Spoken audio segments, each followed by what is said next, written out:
us, which makes me feel super important and happy. Well, one of them should be me. I had all this stuff. I had all this stuff like up already. Yeah, I don't know why the invitation wasn't sending to you right away. I apologize for that. I had all this stuff. Hey, what on? Up already. Okay, so I remember last time, I think I had to mute the YouTube video and look at you through Google, right? Yes, I'm going to do that. I think I muted YouTube already, so yes, perfect. Hi, everybody. Thank you for watching us and fangirling out over Buffy with us. Yes, fantastic. Sorry if I sound a little congested. It's because I am just getting over bronchitis. So. Oh my goodness, are you okay? Yeah, I'm good. I had yesterday off of work, which was really nice. But so I just spent the whole day basically resting, and I finally got my voice back yesterday. I couldn't really talk at all, so I'm glad that I have my voice back to do the Buffy tag because I'm so excited. Yes, we need you in good health to talk about Buffy. Yeah. So I have my water, I have my hot tea with a little bit of whiskey in it. I mean, Is it really? I do. Yeah. I'm just like, this seriously is like the cure all. If you have a cold or like any kind of sinus, like congestion, hot tea, lemon, honey, and whiskey. Oh, you'll be feeling great. You'll be feeling great. I don't know if that was because of the whiskey or not, though. It sounds more like the whiskey is the remedy there. Hi, yeah. Nikolai. I just saw you pop up in the comment section. You're here to fangirl with us. Oh my gosh, I'm so excited. I know. I think that's the proper way to discuss how tonight's tag is going to go. Fangirl event. That's what this is. Exactly. I'm trying to pull the comments up so I can see. So I can see 4 people watching. So hello to the 4 people watching. Welcome. Hello, everyone. There we are. Eagle Eye. Hello. Oh no, I know it always goes up and down. People come in and out and just stop in to say hello. So whoever wants to come in when, you are welcome to join the fangirl event. Yes, it's going to be fantastic. I do just want to point out this awesome book that I got. I showed you already, Angela, but just to everyone who's watching, this like illustrated, I don't know if it's illustrated. It's Buffy the Vampire Slayer 20 Years of Slaying, the Authorized Watcher's Guide, and I just thought that was fantastic. I haven't read it yet, but there is pictures. There's pictures. Look at Angel. Look at him. Him in his black overcoat. Of course, it's going to be like all in black. That's going to be his brooding face right here. What do they call him on the show? They, at one point on his show, not Buffy, they call him Captain Forehead or something. The guy, the demon there, what is his name? Lauren? Yes, he has all these like nicknames for Angel, and so I kind of wanted to keep track. He used to call him Cookie and everything else. I'm more interested. I'm obsessed with your backdrop. I love how you just have everything right there. It looks so, it's perfect for Buffy fans. I love it. I know. I was just like, I used to have a Buffy shirt, but that was back when I was like 12 years old. So I've kind of grown out of it. So I'm like, I can't wear that. So like, what do I have that's Buffy related? I'm like, comic books. I got it. Well, I feel like again, I came to DC for my master's. And so when I first moved here, I was in this studio apartment. It was miniature. It was so tiny. I couldn't bring anything with me. So I just had one bookshelf. I had this little tiny desk. I couldn't bring any of my stuff. And so when I moved into a 1-bedroom apartment, I ended up buying stuff in DC. I feel as if a lot of my stuff is still back at my parents' house. All my Buffy paraphernalia, it's all there. I got I have the cross necklace she had. It's all back at their house. At least you still have it because that's fantastic. I used to wear it too. I didn't just put it aside as one of those, oh, I have this, let me cherish it. I used to walk around wearing that necklace. Let me tell you, I felt very cool. You have to. Oh my gosh. I wore like boots, jeans, and a leather jacket in the middle of summer just so I could be like Buffy. Oh my gosh. I think I wanted a leather jacket. I don't think I actually ever got a leather jacket like she had, but I always wanted one like she had. Oh, I did. I was like, Mom, I need a leather jacket. And she was so great. And she got me this, like, it's not like the short leather jacket, but it was actually like the long back leather jacket. I'm like, this is fantastic. Oh my goodness. I mean, I have to give her credit. She's out there fighting at night and she always looked very stylish. That was one of my little things. I was always I mean, if I was fighting for my life, I'd be there in yoga pants. I'd have, one of those athletic t-shirt, like, be ready to go work out type of stuff. And she was I know. She has like these like skin tight jeans on. You try to do a high kick in skin tight jeans, there's going to be ripping all over the place.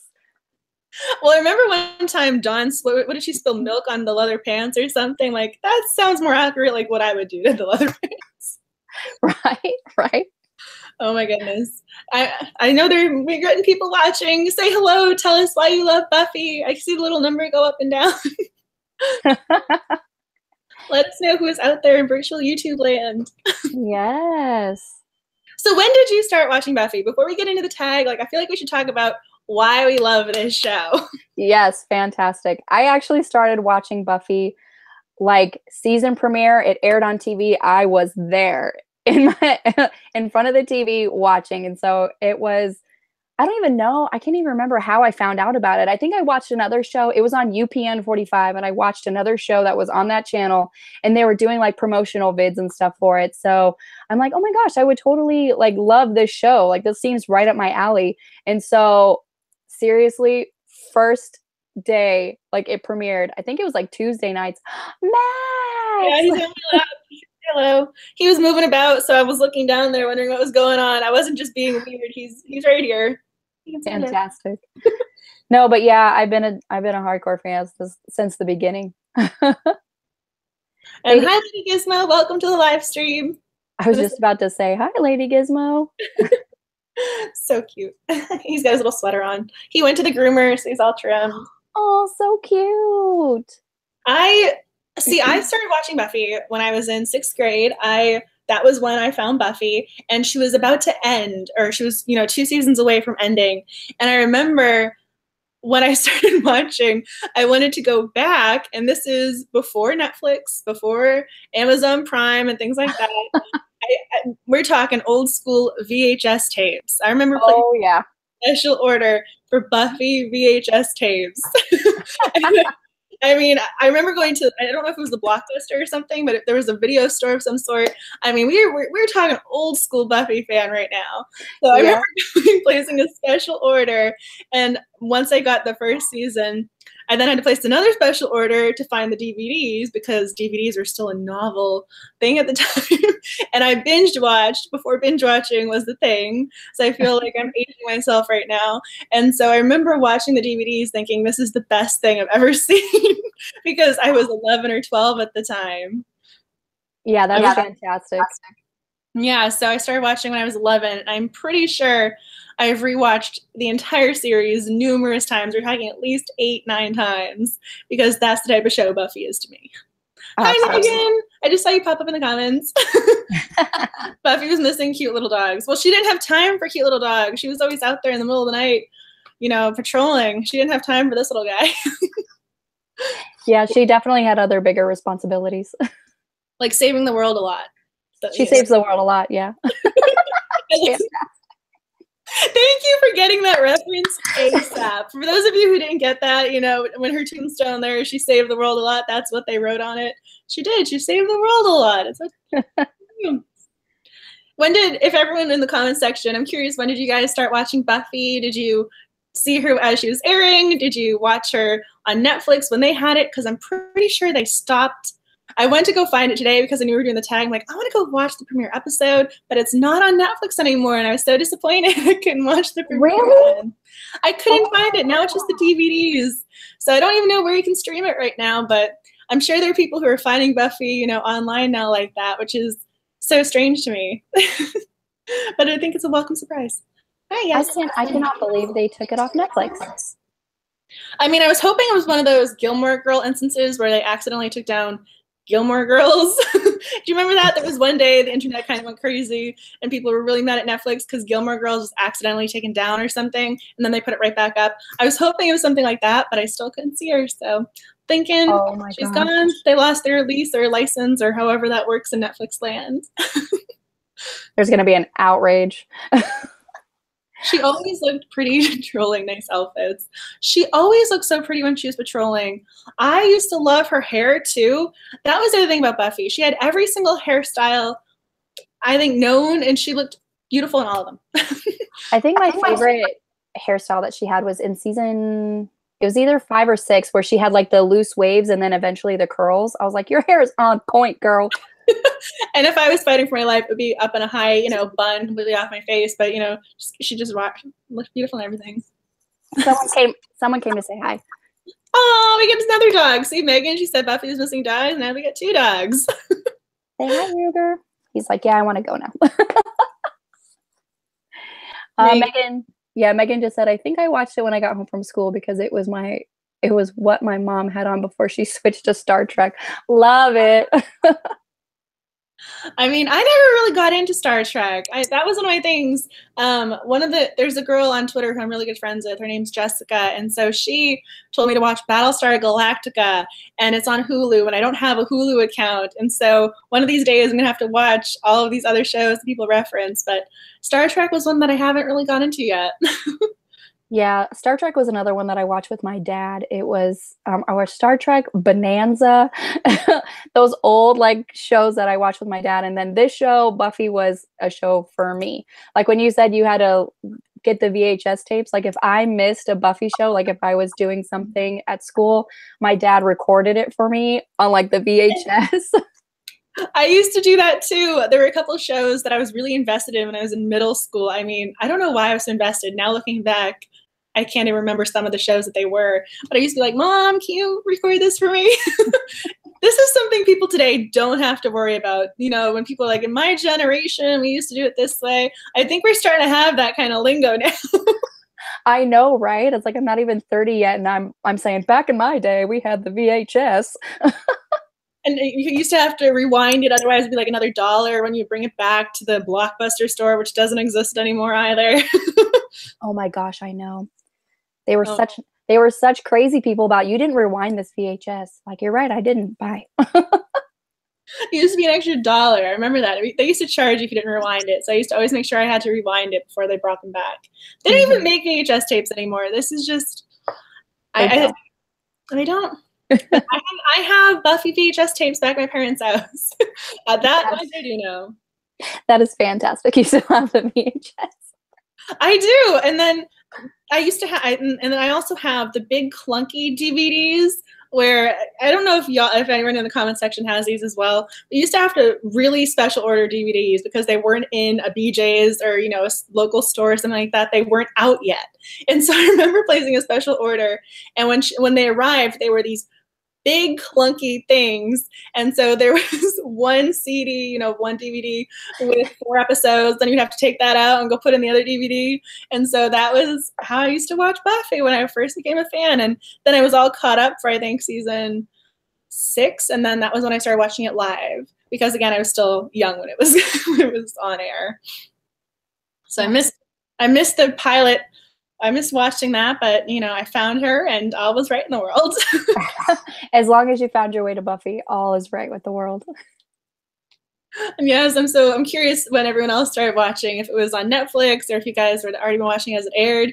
But that was the other thing too. I think I started watching after she went from the WB to the UPN network. That was the other big thing. Yeah, the UPN 45 was bought out by the WB, and that's when they had that kind of weird, like, oh, she's not coming back or whatever. So they did that season finale or series finale where she died. Spoiler alert, I'm sorry. And so, like, you didn't think discussing spoilers tonight. If you're not prepared to be spoiled, if you've not already watched Buffy, be prepared for some pivotal moments, because these tag questions, they include some spoilers. Oh yeah. We're going to be spoiling all over the place. But yeah, they said like it wasn't coming back, but then the WB bought out or bought the rights or bought out UPN or whatever happened. So it was able to come back, and I'm like, yes. I think that was when I started first watching after that whole, it wasn't a debacle, but that whole incident where it wasn't really sure what was going on for a little while. But at least if it did like not continue after that, it was a real ending. I hate when TV shows aren't anticipating that they're being canceled and they kind of leave the ending as like open-ended. That is the worst. Oh my goodness. There are so many shows that had one season that ended on the cliffhanger, and it bugs me to this day. There was one I remember on the CW, and again, I don't even watch the CW, but I was watching this show because it had to do with like a Shakespeare premise, and I'm a I love literature. So of course, when you say Shakespeare, I'm instantly going to be interested. And so I think it was something. And then all of a sudden the world is under attack from aliens, but we never figure out if the aliens actually attacked. And so to this day, I want to know what happened with this attack. I think it was called Star-Crossed or something like that. So if anyone in the comment section knows, you got to. That's amazing. Those bug me. Right.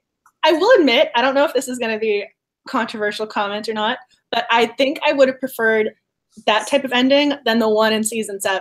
I was not a fan. Oh. Now everyone's a slayer. Season 7, we're getting ahead now with the tag question. 7 is my least favorite. So that was one of my things. So true. So true. Eagle Eye says she watched it as it aired and didn't like waiting a whole week for the next episode. True story. That's probably the worst thing about watching things live is you have to wait for the whole week. I remember that was one of the things about the DVDs. I was so happy I could go from one episode to another because season 1 and 2 were my favorite.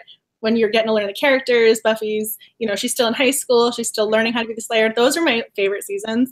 And so I remember when I was watching them, I think I spent one of my summer vacations or one of those weeks in between school just watching Buffy because I just kept putting the DVDs right in at one after another.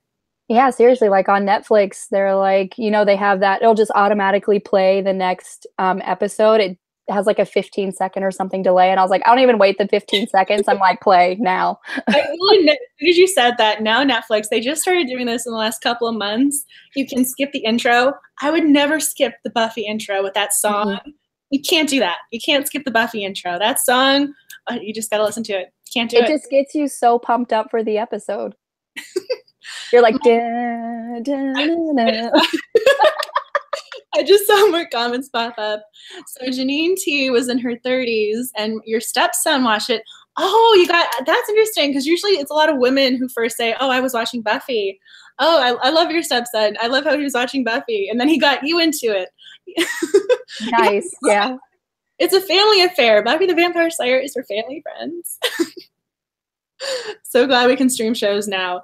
Netflix was the game changer, but I will admit there was something, watching those DVDs, that was my experience with Buffy. Now when you're streaming something, it's very different. So I think I appreciate my DVDs and having to go get my VHS tapes and stuff. I don't know if that's true for you or not. Yeah, well, I know like in the DVDs you had all those extra features and there were some episodes where you even did the commentary and that was so cool, like listening to commentary and stuff. So yeah, there's things that you don't get in the live, like the streaming devices that you would get like the DVD content. You just reminded me, I can't even begin to express it. I think every single time there was an episode with commentary, I watched it. And then I would watch it multiple times. Me too. I remember it was the season 2 finale with Josh Whedon and a lot of the cast. I used to listen to the commentary. That was a big plus the DVDs. So. Oh yeah, definitely. If they're on Amazon, guys, and you're a big fan, you might want to check them out. They're worth it. Janine T says, my first episode was Something Blue in the 4th season. Something Blue. I know. Now I want to Google this. Which one was Something Blue? Because I can't remember the exact titles. I always remember the content, but sometimes the titles. Oh my gosh. I know this episode. It's when Willow spells. I love that episode. When she's engaged. Oh, that is a good episode to start watching Buffy with. That is a fantastic episode. I have to admit, the Buffy Spike dynamic in that episode was something to treasure. It was fantastic. Like all of her spells just became reality. And she was like, well, if Buffy loves Spike so much, why does she go marry him? And then they're like, next scene, we're engaged. Oh my God, we're fantastic. I remember this explicitly because she was looking at wedding dresses, and we never see Buffy look at wedding dresses or talk about engagements ever again, but this is the only episode we get to cherish that. And she's looking at the wedding dresses, and Riley is just freaked out. He doesn't know what to do with her because at the time Riley was her love interest of sorts, and so he's freaked out. She's looking at wedding dresses. Oh, that is a good episode. The dialogue. Yeah, I love that scene. Oh my gosh. He's like, are you okay? And then he's like, oh, well, who are you engaged to? And she's like, Spike. And he's like, Spike? His face and reactions are so funny. I remember she's like, would I really be marrying a guy named Spike later? I'm like, yes, I think you should marry a guy named Spike, but that's a whole separate conversation right there. Right? Absolutely. You should marry him right now. Oh yeah, that's a whole conversation too in the comment section. Buffy versus Buffy and Spike, Buffy and Angel. Which camp? Gotta tell us, Angel or Spike? Yep. Tell us. Lady Gizmo says, I was a real late bloomer for the Buffy the Vampire Slayer. I actually watched the show after all the seasons came out on DVD, and it was great just to keep watching them until time ran out.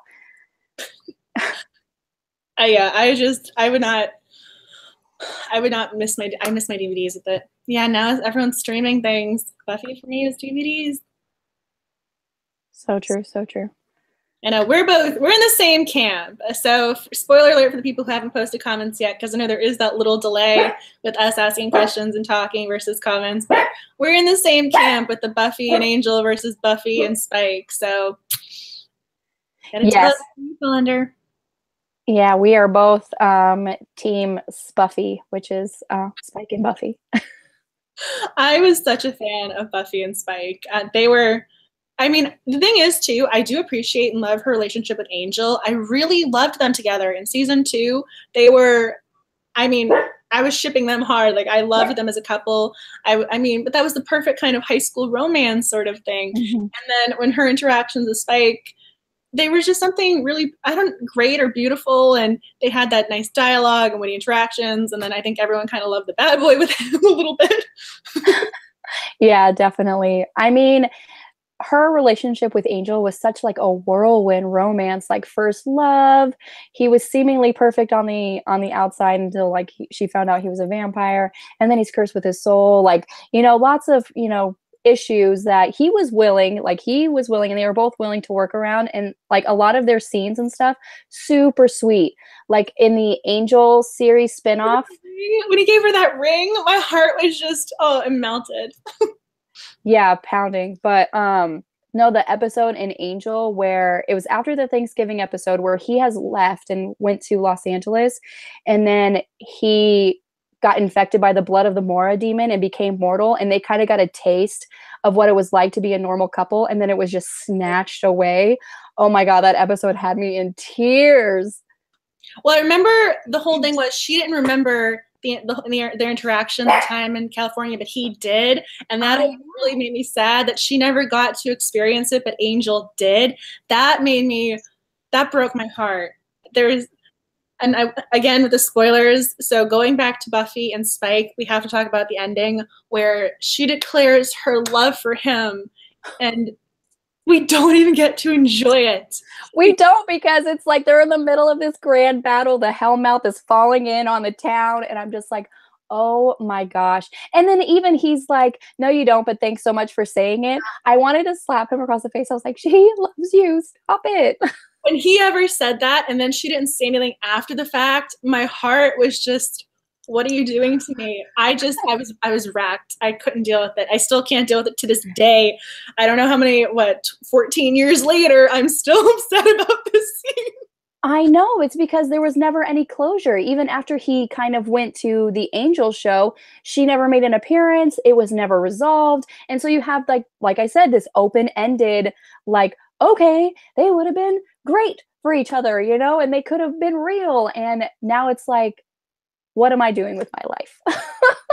Eagle Eye in the comment section said Buffy and Angel. So the high school romance, you're a fan of it. And then Julian Greystoke, I just want to make sure I say your name properly, who I love, and everyone should go follow her as well. She does a lot with writer videos, so shout out to her. You gotta go check out her channel. Buffy and Spike, even though it's problematic, you call him the broody boy. I just got that. Angel's the broody boy. Yes. Oh, that's an interesting comparison. The Edward from Twilight. Yes. Oh, yeah, that's true. That's true. Never really got that comparison.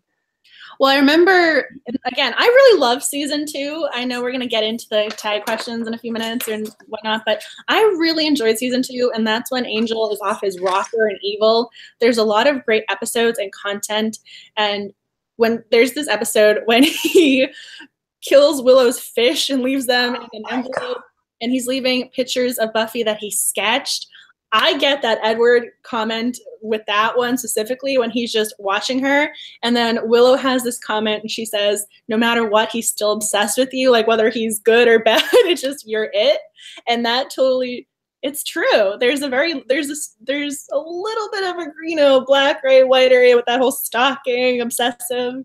I don't know if you agree with that or not, but. Oh yeah, I do 100%. Oh my gosh. When you said that, I was like, so true. When he lost his soul and turned evil, he was like watching everybody sleep and like killing their fish and killing and like sketching them. And oh my gosh. But yeah, we'll talk, girl, in the questions, we will talk about that because there's so well, many. It really just reminded me too, also getting back to Megan's earlier comment, I remember Willow saying, and again, I've seen every episode multiple times, Willow was really happy that her father never bought her the dog because the dog would have been what Angel went after. So maybe it's a good thing Buffy didn't have dogs on the show. Just putting that out there for people who are dog lovers like us.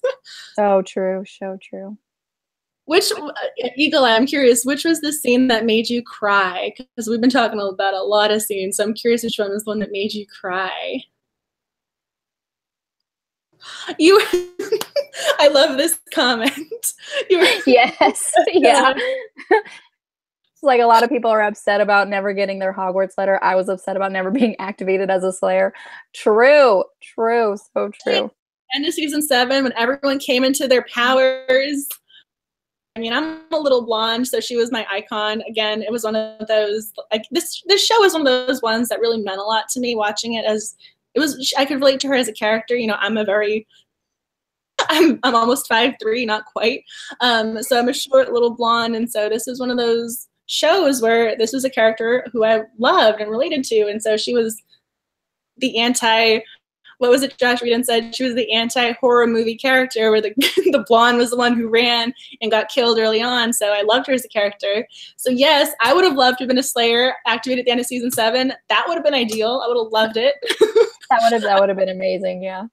And then Eagle Eye, or Lady Gizmo says that I like season 2. Season 2 was a great great season of just full on. You could see different ranges of a lot of the actors as well, especially David Boreanaz, where he went full 180 the other way. He was all nice and sweet, first season and half of season 2, and then he loses his soul and becomes this ultimate bad, evil person. And just the fact that he could pull that off so well really just set it up for me as him being this fantastic actor.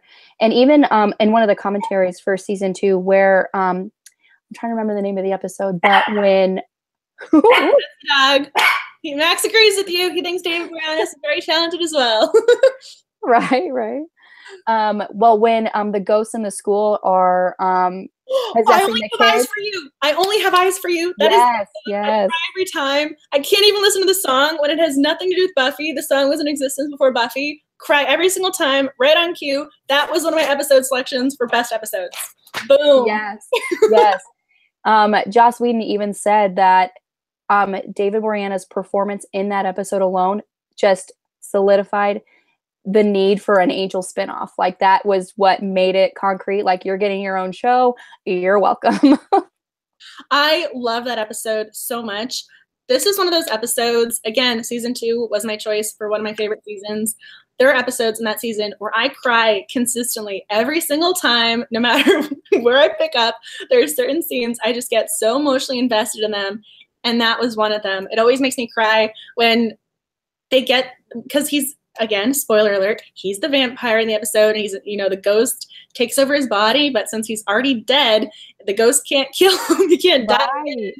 And so this couple who were ghosts and had this constant interaction of not being able to have closure because he couldn't die, he was able to give the relationship closure. And that scene with him and Buffy kind of relaying their feelings, oh, my heart just breaks. Yeah. That scene, that whole episode was actually just beautiful, and how they were able to do that for those ghosts who were basically just stuck in limbo. I thought that was just really sweet too. But yeah, their scene together, oh my gosh, fantastic. That was one of my episode choices because I absolutely fell in love with that episode. And I totally agree with the acting range comment, because I remembered, again, I listened to the commentaries on these DVDs. Josh Whedon, when Dave Boreanaz walked in, he wasn't blown away initially. I don't know if you've heard this story or if people in the comments have heard it, but he wasn't blown away initially. And then the women on the panel were like, no, he is your guy. He is the one you want. And so he let the producers dictate Dave Boreanaz's casting. And then as the episodes progressed, he got more attached to him. So it was kind of an evolution. But he originally, this was my favorite thing about his career. A woman saw him, he was walking his dog, and she thought, he's an attractive man. He should be an actor. And that is how he got cast in Buffy. That's fantastic. I didn't know that, so that's great. Oh my gosh. I mean, I love this show. I actually did this big project during my master's on Buffy. I ended up studying the show. So this is a show that, again, I've grew up watching. I've studied it. I love it. So I know probably a lot more than is necessary for a human being. I don't think so. I think you know just the right amount. And Eagle Eye said that the scene where Buffy proclaimed her love for Spike in the Hellmouth while wearing the amulet is what made causing the crying. Oh yeah, definitely. Lots and lots and lots of crying. I cried hard. I cried a lot at that scene. The very first time, I'm pretty sure I was crying so hard, I was hyperventilating. I was like, what are you doing to me, Buffy? I know, I was just like, finally, and it's the series finale. What are you doing to me? I will admit, though, the other scene that made me cry, and this was one of my other selections, was when Buffy killed Angel. Again, their relationship had those highs and lows, and I know we were talking earlier, he had stalker tendencies, but you still had to love them a little bit. But even if you don't care about the relationship, you have to feel badly for her because she loves this man. And now my gosh. It was just so terrible just because, she's like, I have to kill him to, save the world. And then Willow's spell kicks in the last minute and he's Angel again and he has a soul and she still has to kill him because the world's still going to end if she doesn't. And she had to make that terrible decision of like, I have to kill the man I love because I am duty bound to save this world. And that was just heartbreaking for me. Well, and then again, I think the music on the series is fabulous. I don't know if anyone else agrees, but the music is a big thing for me, especially because they're always at the Bronze listening to music. But at the end of the episode, she's leaving Sunnydale and they have this sign saying, we'll see you soon with the music. The tears. They just. Oh, I know. Another puppy came and say hi. More dog cameos. Max is on the floor. He's sitting right in front of me, so there's a good chance he will start barking and pop up again later. Yeah. Oh, so cute. I love your little babies. So do we want to officially start answering these questions? Do you want to do Yes, we will. Yes. All right. What is your favorite episode of Buffy the Vampire Slayer? My favorite episode of Buffy the Vampire Slayer is Once More with Feeling. It is the musical episode. I love it so much. I know every single song, every single word by heart. And every now and then when I need my Buffy fix, that is my go-to episode that I'll just play, and I'll play it and sit down and watch it. And it's just fantastic. I see. I kind of had a little list because I couldn't choose a favorite episode because I like them for different reasons. I mean, I love the pilot when you get to meet the characters for the first time. I love the season 1 finale when she's in the white dress. I wanted that white dress like you would not believe. Oh my gosh. Yeah, that dress was fantastic. The season 1, because she's officially the Slayer, she accepts it. I really liked the Master storyline as well, but that was one of my listed favorite episodes. I mean, I remember having the CD. Again, we're going old school. I had the CD. I used to play it on repeat, so I learned those songs. I'm so jealous that you had a CD copy of that. Oh my gosh. I still need to go on Amazon and just scour the internet to find that CD. I think at the time, because I think I was, again, this was when I was in middle school and the show had just aired. I'm pretty sure I had to special order it from Barnes & Noble and they had to have it shipped to the store and then I had to go in and pick it up. I don't know if iTunes has it currently, but that is what I had to do to get my Buffy the Vampire Slayer soundtrack. That's amazing. Julian Greystoke said, my mother and I agree that one of the hardest episodes to watch is the one where Joyce dies. That was my character death answer. Oh my gosh. So true, so true. It is one of the most realistic portrayals of dealing with death in any show. I could not agree more. That is fantastic because even if you rewatch the episode, you'll notice that there is no music played at all during that episode. That was what I was going to say. Exactly. That was one of my favorite parts of the episode. That was for the character death. I chose Joyce's death because the exact same reasons you're talking about. That was the hardest death for me. It was. Yeah. Eagle Eye says one of my favorites is when no one had a voice. Oh, that's the Hush episode where the gentlemen come into town and steal everyone's voice. Yeah, that episode is fantastic as well. That actually is it the only episode that won an award or something? Yeah, it got nominated for an Emmy. Yeah, fantastic. Going back to Joyce's one, Sarah Michelle Gellar should have won an Emmy for that one. Oh my gosh, yes. Let's talk about this death scene for a minute, just and kind of talk about like what is it, question? We don't have to go in order. We can get back to this. But, yeah. We're doing the tag, but kind of indirectly. Honest to goodness, that death scene for me, I think I cried the entire episode. And when you mentioned the music, that was one of the things and one of the reasons why it's so poignant, because I remember Josh Whedon in the commentary or in an interview, he said, music gives you that emotional break. And in the episode, you don't have that. It's just one constant up. There's no down. There's no up and down for you as the viewer. It's just all that up motion. And then you have those moments where she gives her CPR, like she goes to do the CPR. It doesn't work.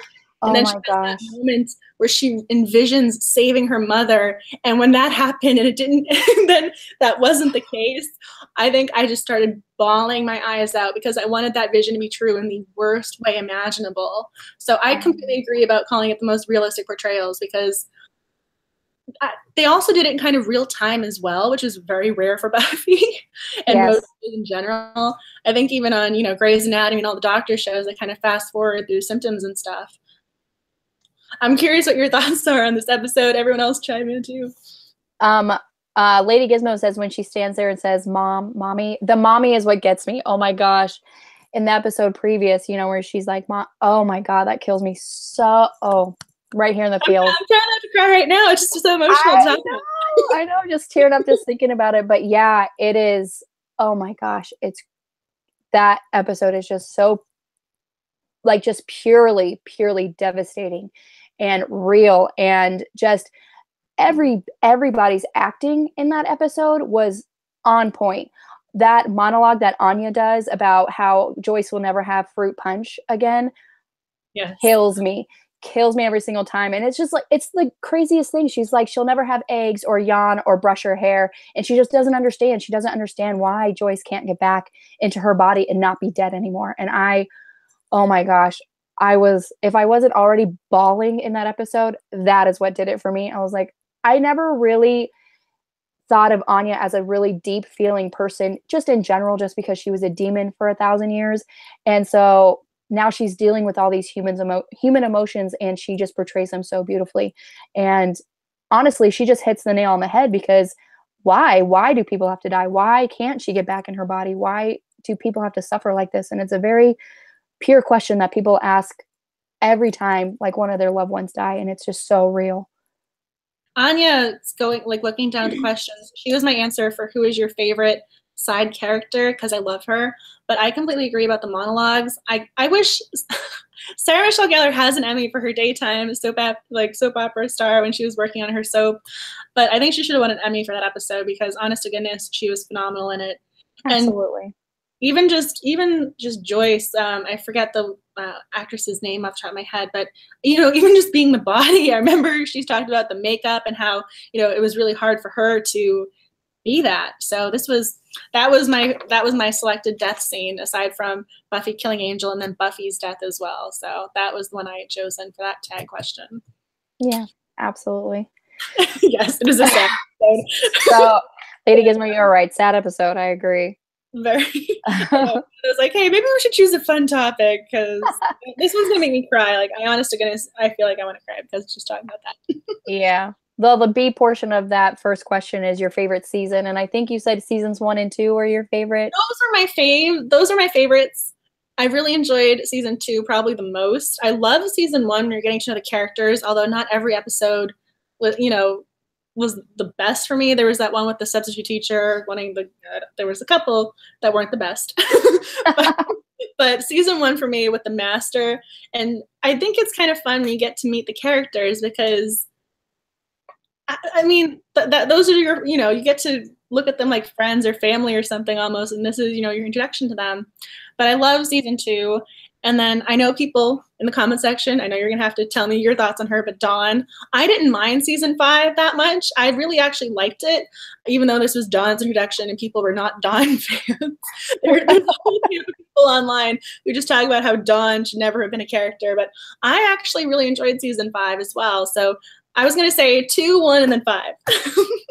So what is your favorite seasons? Definitely, yeah, like you said, 1 and 2, just strictly for nostalgia reasons. I like watching the first season just because, like, you just see all kinds of 90s, like, great, like, just the hairstyles, the costumes, the gadgets, just everything is so 90s, and I love that.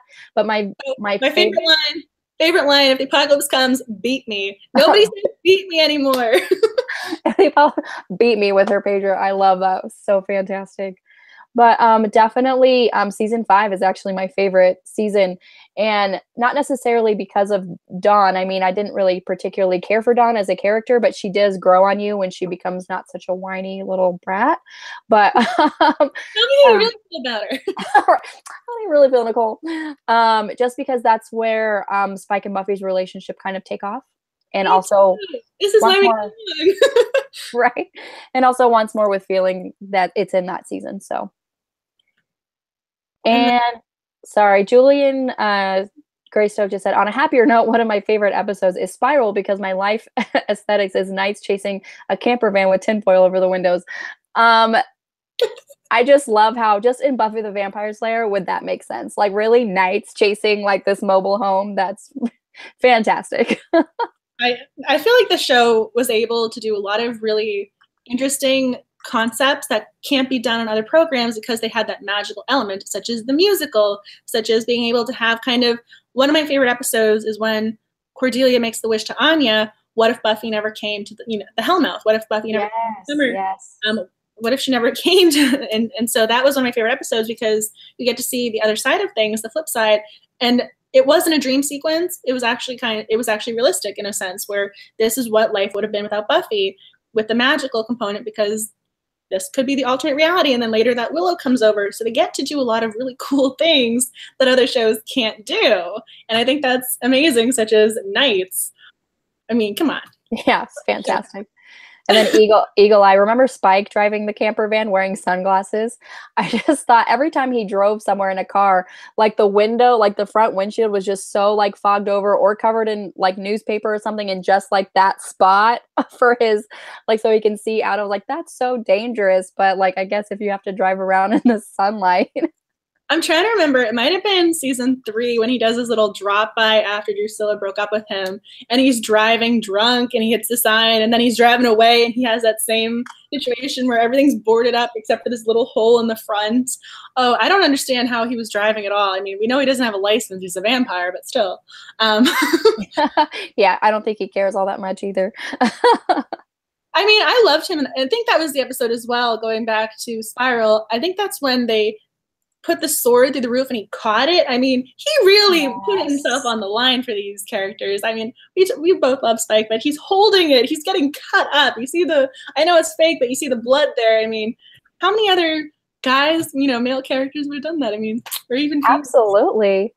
I just love the one, like in that same episode where they're driving and Tara, she has her brain sucked out by Glory. So she's kind of like, a little crazy. She peeks through the window and the sunlight comes in and burns him. And, he's like, oh no, it's okay. Like trying to like console her, even though he's in like physical pain, but she's like crying because, oh, she did something that was wrong. And Willow's trying to comfort her. And, Spike's like, no, it's okay. It's totally fine. And I was like, you are so sweet. My God.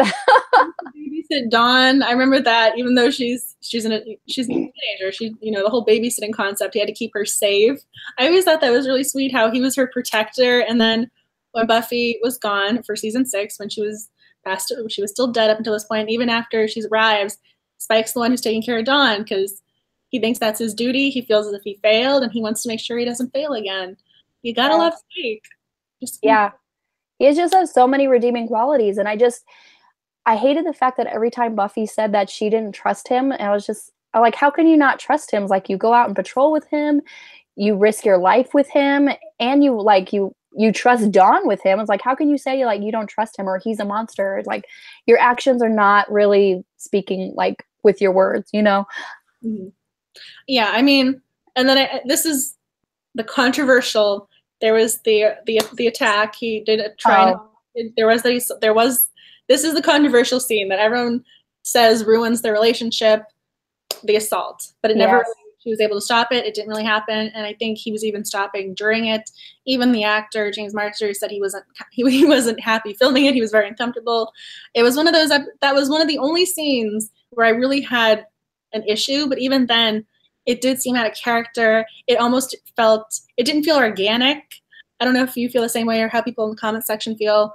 I mean, that's usually people's biggest go-to of why they wouldn't have worked. And that scene never worked for me, but it felt more of a story issue, character issue. It never worked. So I never actually truly bought into it. Right, right. And that's actually one of my answers for a question that we will get back to. All right. Question number 2 is least favorite episode. So I was not a Riley fan. Oh, girl. Me and you both. I hated Riley. Continue. I like where this is going. I was not a Riley fan. And so I was going to choose season 4 as my least favorite. And there were a couple episodes in season 4. There was the one where Riley and Buffy were powering these ghosts, and I just did not enjoy that episode. We have the same answer because season 4 is my least favorite season, and my least favorite episode is when they're basically like having sex nonstop. Yeah, exactly. I'm like, what does this even mean? Like, what is this even for? I love how we just chose the exact same episode and season. This is why we're you're my book too, Bethel. You're just my best friend. Oh, I wish I could hug you. But yeah, I just I mean, so many episodes. There's like 140 episodes. We just chose the exact same one. Come on. 145 episodes, 7 seasons, and we picked the exact same one because even watching that episode, I actually wanted to stop watching that episode. It was so cringeworthy. I was like, are you serious? This is all this episode is going to be about? I was like, I almost tuned out. I'm like, oh my gosh, this is ridiculous. The other one that I did not enjoy was they had the experiment with the eggs, and there was a little creature inside the eggs that would take over their bodies, and I was not a fan of that episode. Oh yes, I remember that. It was in season 2, right? It was season 1. I think it was, yeah. Yeah. I was referring to earlier when I said this was one of the very few episodes in that season I was not a fan of. Oh yeah. Burger King episode, the meathead lady. That episode was disgusting. I am right there. So gross. So gross. I'm like, again, that was one of those episodes where I'm like, why is this happening? I mean, there were certain episodes in season 6 I liked. There were certain episodes in season 6 I really did not. That was one of them. Well, I think it's in every season we can be like, okay, these episodes were kind of cringeworthy or not your favorite, and then you have like favorite episodes of the season where you're just like, I can't totally write off this entire season because these episodes are so great, but like these episodes are like, oh, WTF, what's going on? And so is season 4 your least favorite then? We both chose the same least favorite season? Yes, least favorite season 4, because yeah, again, I was not a big Riley fan. I was like, and also kind of like when they went off to college, it was kind of like it was like so discombobulating for me. I'm just like, where's the library? Why aren't we in the library researching with Giles? I hate this so much. Like, just go back to high school. Everybody failed their senior year. Go back to their high school and just, it's fine. I have to admit, I understand the premise. I mean, it's one of those I can intellectually comprehend what they were going for, like Xander not going to college, Willow giving up Yale. I can mentally understand it, and as a writer or someone interested in the writing aspects of things, I understand it. I get it. But as a viewer, I wanted there to be some more symmetry, I guess. It felt very choppy storyline-wise with their arcs. It was harder to accommodate them, like why they were still friends, even though, because they're all going different ways, but they still have this one big secret, one big goal of protecting Sunnydale. They had all these issues I think they had to kind of figure out, and it was very hard as the writers to juggle them. And so I give them credit for taking that on. But as the viewer, there's this episode, and this still bothers me. Buffy had her Protector Award from prom, where everyone gives her this award. And in season 4, there's a vampire who takes it and breaks it. And I just got so upset. I was so mad. What's her name? Sunday? Her name is Sunday, right? That vampire in season 4. It was one of those, this is the other thing too, because I rewatch episodes. That's one of the episodes I can't rewatch because I get really upset going, I understand we're not in high school anymore. I get it. We're moving forward. This is something she can't, things are changing. I get it. But as the viewer, I was just so upset. Oh yeah, absolutely. Absolutely. Lady Gizmo, comments are blowing up. Lady Gizmo, I also didn't like when Willow changed her friend back to life when she was a hamster. Oh, you're talking about Amy when she was a rat.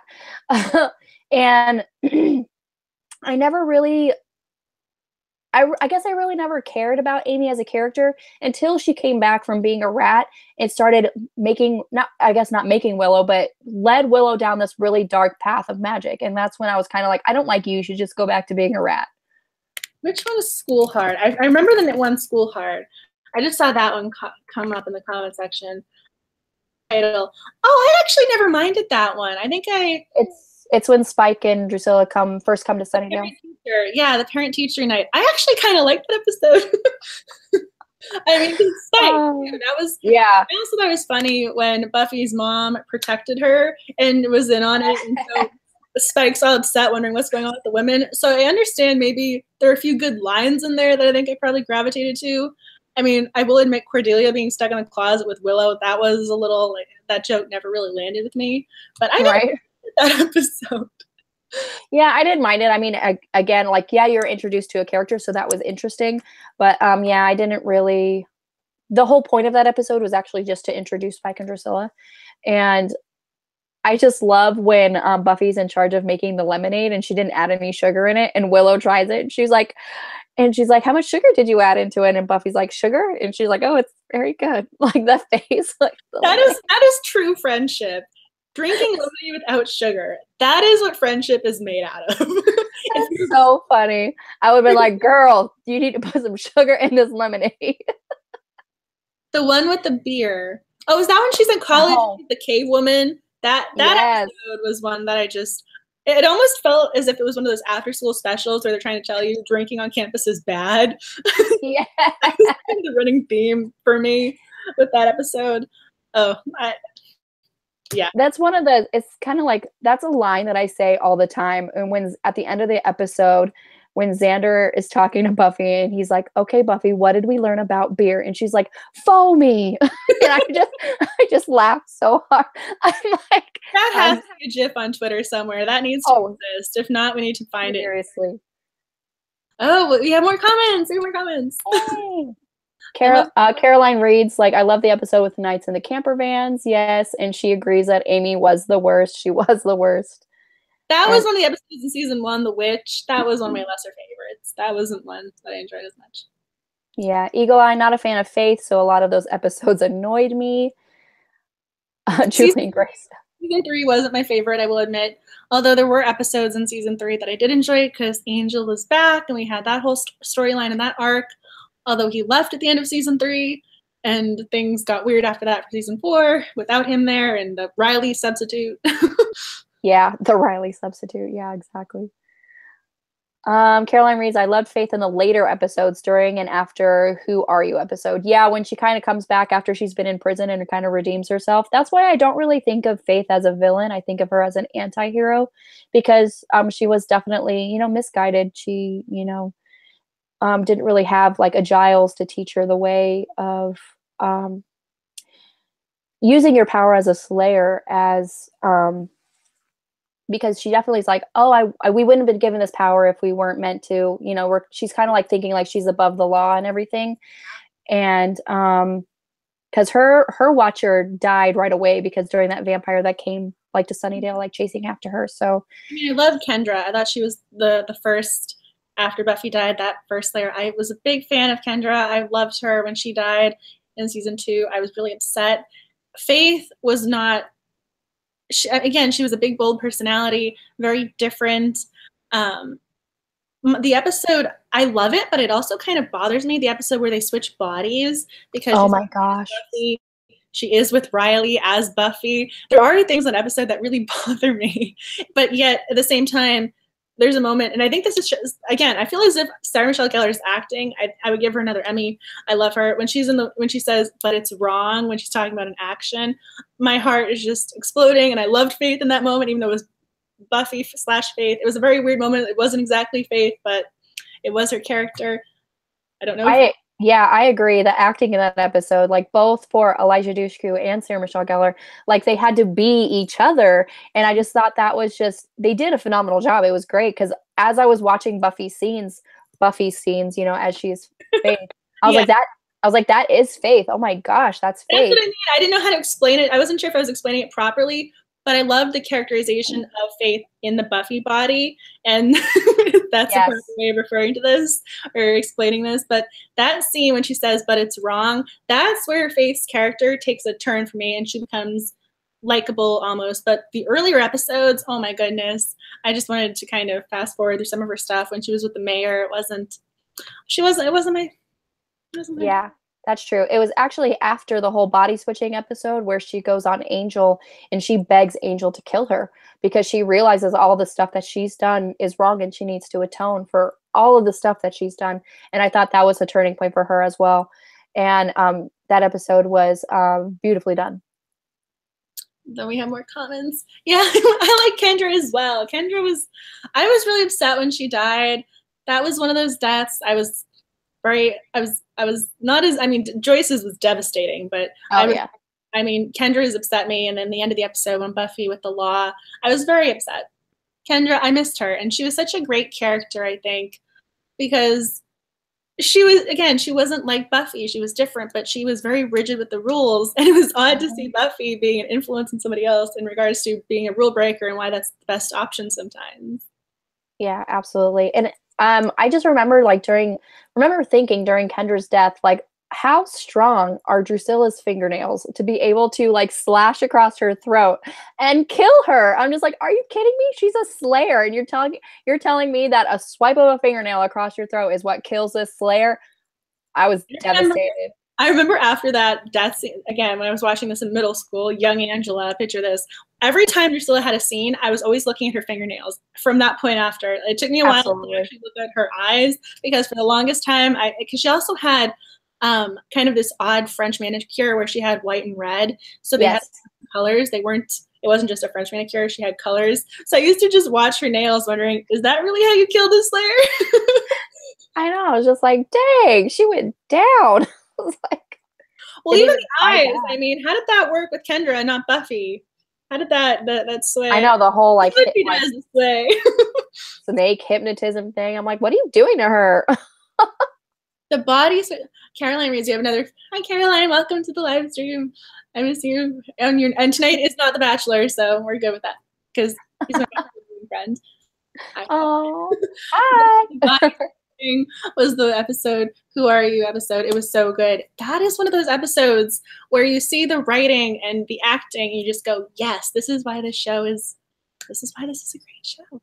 I know, phenomenal. Like there are some episodes that are just, like you said, Emmy worthy, and you're just so mad that they did not win an Emmy. That's one of my biggest complaints almost, is that the show, they had such a difficult time. Again, once I started studying it as an academic and I ended up finding about the business side of Buffy, it was such a struggle to keep this show on the air. They were not getting the funding. They were not getting a lot of support. And when you look back, you're thinking, how is this possible? This show is iconic.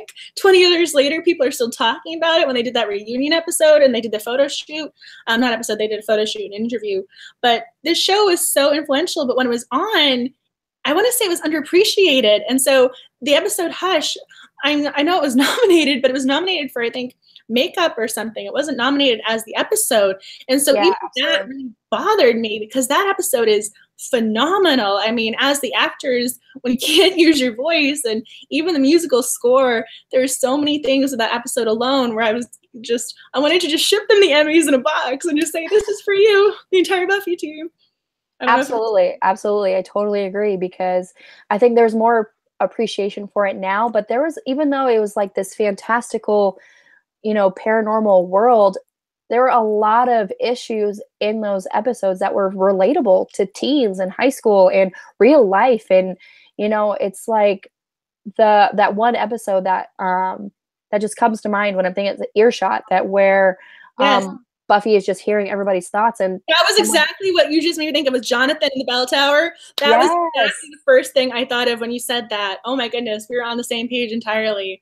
It's just, that episode is just so real about how high school can like really, really suck. And, kids can be really mean. And, people think that, the only way to show people that, I matter, I'm mad that you're being mean to me or whatever, is just to use violence. And that's really, one of the quotes that Buffy uses to Jonathan is just, you see everybody down there, they're too busy ignoring they're ignoring your problems because they are too busy with their own. Everybody has things that are like they're dealing with, suffering. And I just think like suffering is not a competition, like suffering, like just because like you think that you're suffering worse does not mean that other people's suffering is not valid, So it's like that quote just really gets to me. Like, people are ignoring your problems because they have problems of their own. You're like, yeah, kids can be mean, but this is totally not the way you deal with it. And that episode was just so real. Yeah, that was one of those episodes, especially now too. Again, this show maintains relevance. Absolutely. This is a show, in this episode, Buffy, she's attacked by a demon and she can suddenly hear people's thoughts, and she overhears someone saying they're going to kill the students at the school. And so Jonathan is a character who comes up in later episodes as well. She finds him with a gun. He's going to kill himself, but at the time she thinks he's going to shoot up the school. And this actually occurred not shortly after Columbine. And so they actually pulled the episode for a couple of weeks before airing it because it was so controversial. And I think even now today, especially in the current political climate, it's one of those, yes, this episode pointed to something really important. Absolutely. Totally agree. Again, he was one of my favorite side characters, even though he becomes a villain. But that episode, oh my goodness, that is again one of those episodes where the writing, the acting is just on point. Absolutely. I saw more comments. I don't know who's saying what. I remember Drusilla picked Spike to be in the show. She cast him. I remember reading that as well. Drusilla, I loved her, the actress, Juliet Landau. She follows me on Twitter, and that was one of my biggest coups on Twitter. Nice. And I ever saw her, because she followed me before I followed her. I didn't know she had a Twitter. She followed me, and I went, oh my goodness, Drusilla followed me on Twitter. I was so excited. I mean, it was one of those days where I think my entire day was brighter because Drusilla followed me on Twitter. Absolutely. That's fantastic. Oh my goodness. I don't know why she followed me, but she found me. So that was my other big thing. I hadn't been following her, so I felt as if that was a special win. Oh, it was. You should cherish that. Julian Grace took Spike will never admit that he killed his 2 slayers with a French manicure. Yes. Oh my gosh. That was another good episode when Spike was retelling Buffy. But that was something that I thought was so well done when she was one-on-one with that vampire, and all of a sudden this one vampire got the better of her with one move.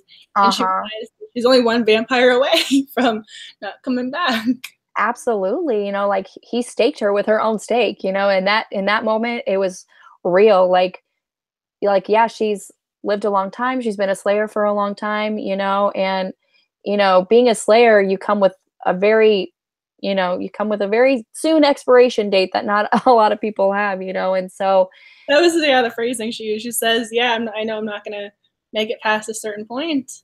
Yeah. And it's kind of that made it real for her, it's just like she's not invincible, even though she has these powers and she is stronger than the average person, but she is definitely not invincible because there is always going to be that one vampire. All it takes is one, and that's what Spike says, all it takes is one to turn her death wish into a reality. So definitely. I just saw the comment by Lady Gizmo. James Marsters always sent her flowers to thank her for casting him. That's so sweet. Another puppy. Oh, my dog, his little head popped up. He's like, I heard a dog. Where is he? So you've seen all 3 of my dogs so far. Cameos. He wants to know where the other dog is. His little head popped up. The puppy, yeah. That's so cute, though. I remember one time, Sarah Michelle, I think it was James Marsden talking about Sarah Michelle Gellar, he didn't have a chair, so he used to sit on the floor or the ground when they were filming, so she ended up buying him a chair. Hi, this is that's fantastic. I didn't know that. I feel like they had a great kind of camaraderie on that set. Like absolutely, absolutely. Eagle Eye says she likes Jonathan. Who knew he was a screenwriter in real life? I didn't know that. You learn something new every day. Okay. My master's thesis was on the film Recount. I used that as my case study, and he was the writer for that movie. And so every single time I was researching and his picture popped up, I went, Jonathan! I did every single time. I was going to see, now he's also, I think it's Empire. He is one of the executive producers, writers. And so now he's walking around with all of these Emmys. There's a picture on, if you Google Danny Strong, there's a picture of him holding up, I think, 4 Emmys, like 2 in each hand. Wow. Jonathan did well for himself. Yeah, he did. Yeah, he did. I was trying to pull it up because I know it exists. He's done so. He also, what was it? Lee Daniels, the butler. He's been writing all sorts of movies. Jonathan, he might have been a side character, but he's made it. You know, Danny Strong is a Hollywood get. What was it? Also, I love how I know this guy's like entire IMDb page. He did the final 2, right? The final 2 Hunger Games. I think he wrote those as well. Oh, that's amazing. Oh my goodness. Jonathan, gotta give him credit. Gotta give him props. Yeah, absolutely. Caroline reads, awesome side character, Andrew. I love how incompetent he was as a villain, and I love the storyteller episode in season 7. Oh my gosh, yeah, that's so true. When he's like filming everybody, like all the potential slayers, that was fantastic. I think Buffy again was very cutting edge because that kind of predated vlogging, but that's me of. I loved his little witty one-liners because he always had these really great comebacks or kind of dialogue inserts almost. He was so funny. True. Jonathan has done all right for himself, Eagle Eye. Jonathan has done so well. Yes.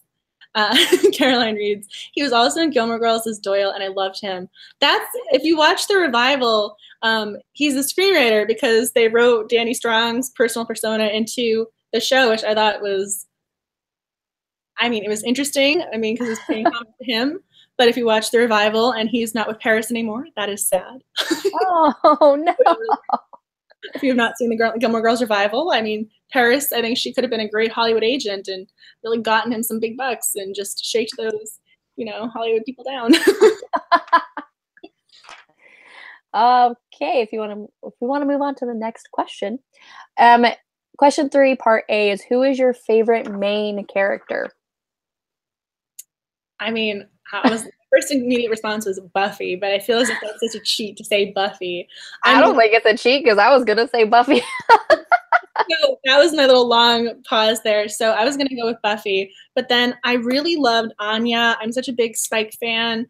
I really enjoyed some of the side characters. So, I was going to say Anya, favorite side character or main character, if I couldn't choose Buffy, because I wasn't sure if that answer was allowed. I think it's allowed. But definitely also Giles. Giles is a really. I just saw Lady Gizmo pop up. Buffy, Anya, and Giles. Buffy, then Anya, then Giles. Yes. And then Julian Grace Jacob above is saying, if she could be a character in the Buffyverse, it would be Andrew, nerdy filming vlogs about the vampire with the Y. Yes, that's fantastic. He was a great side character because that's the part B. Who is your favorite side character? He's a good one. Yeah, so he is a good one. You're going to say Buffy, that his main character too? Yeah, fantastic. She's just amazing. Sarah Michelle Gellar is my favorite actress to this day just because of Buffy the Vampire Slayer.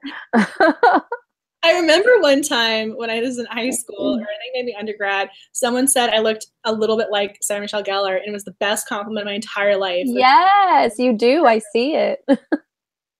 Thank you. Do one of those emojis with the monkey face. Oh my goodness, that literally that compliment. I don't remember this girl's name. I don't remember where I met her. I think it was my freshman year undergrad. She said my celebrity lookalike was Sarah Michelle Gellar, and it just made my life. It made me so happy. I will never forget that to this day because she said that was my celebrity lookalike, and I thought, thank you. And you just said I resembled her a little bit, so my life is made. 2 people have confirmed I look a little like Sarah Michelle Gellar. Life made. fantastic. I can die happy. Sarah Michelle Gellar. She looks so beautiful to this day. Her and Freddie Prinze, they're my celebrity couple. They're my, if they break up, then I'll be sad. Everyone else got upset about Chris and Anna, Anna Faris and Chris Pratt. No, Freddie Prinze Jr. and Sarah Michelle Gellar are my golden celebrity couple. Oh, same. Eagle Eye says, yeah, I like Spike a lot, but I watched it for Buffy. Yeah, obviously. Jillian, favorite character equals Giles. Lady Gizmo doppelganger. Michelle Gellar? Oh yes, that's fantastic. Oh my gosh. Well, this is what I mean. Like, I loved her character because it's very, I mean, again, like short little blonde. I mean, usually you are the female character in the horror movies getting killed early on. So she was my icon. She was my girl. After falling in love with her in Buffy the Vampire Slayer, and then I have to watch her, and I Know What You Did Last Summer, being the stereotypical blonde girl that gets killed, and I'm just like, no, like, open up a can of whoop ass on that guy. Come on. In all fairness, I will admit, though, in all fairness, she does make it to about halfway in the movie. In all fairness, because usually it's the first 5 minutes, the little blonde getting knocked out. But she made it a good, 40, 45 minutes in the film at least. But thank you. 3 people in my life have confirmed I look like Sarah Michelle Gellar. So again, my happiness level just through the roof. I will take it. I will take that and be ecstatic for the rest of my days. My favorite side character is Tara.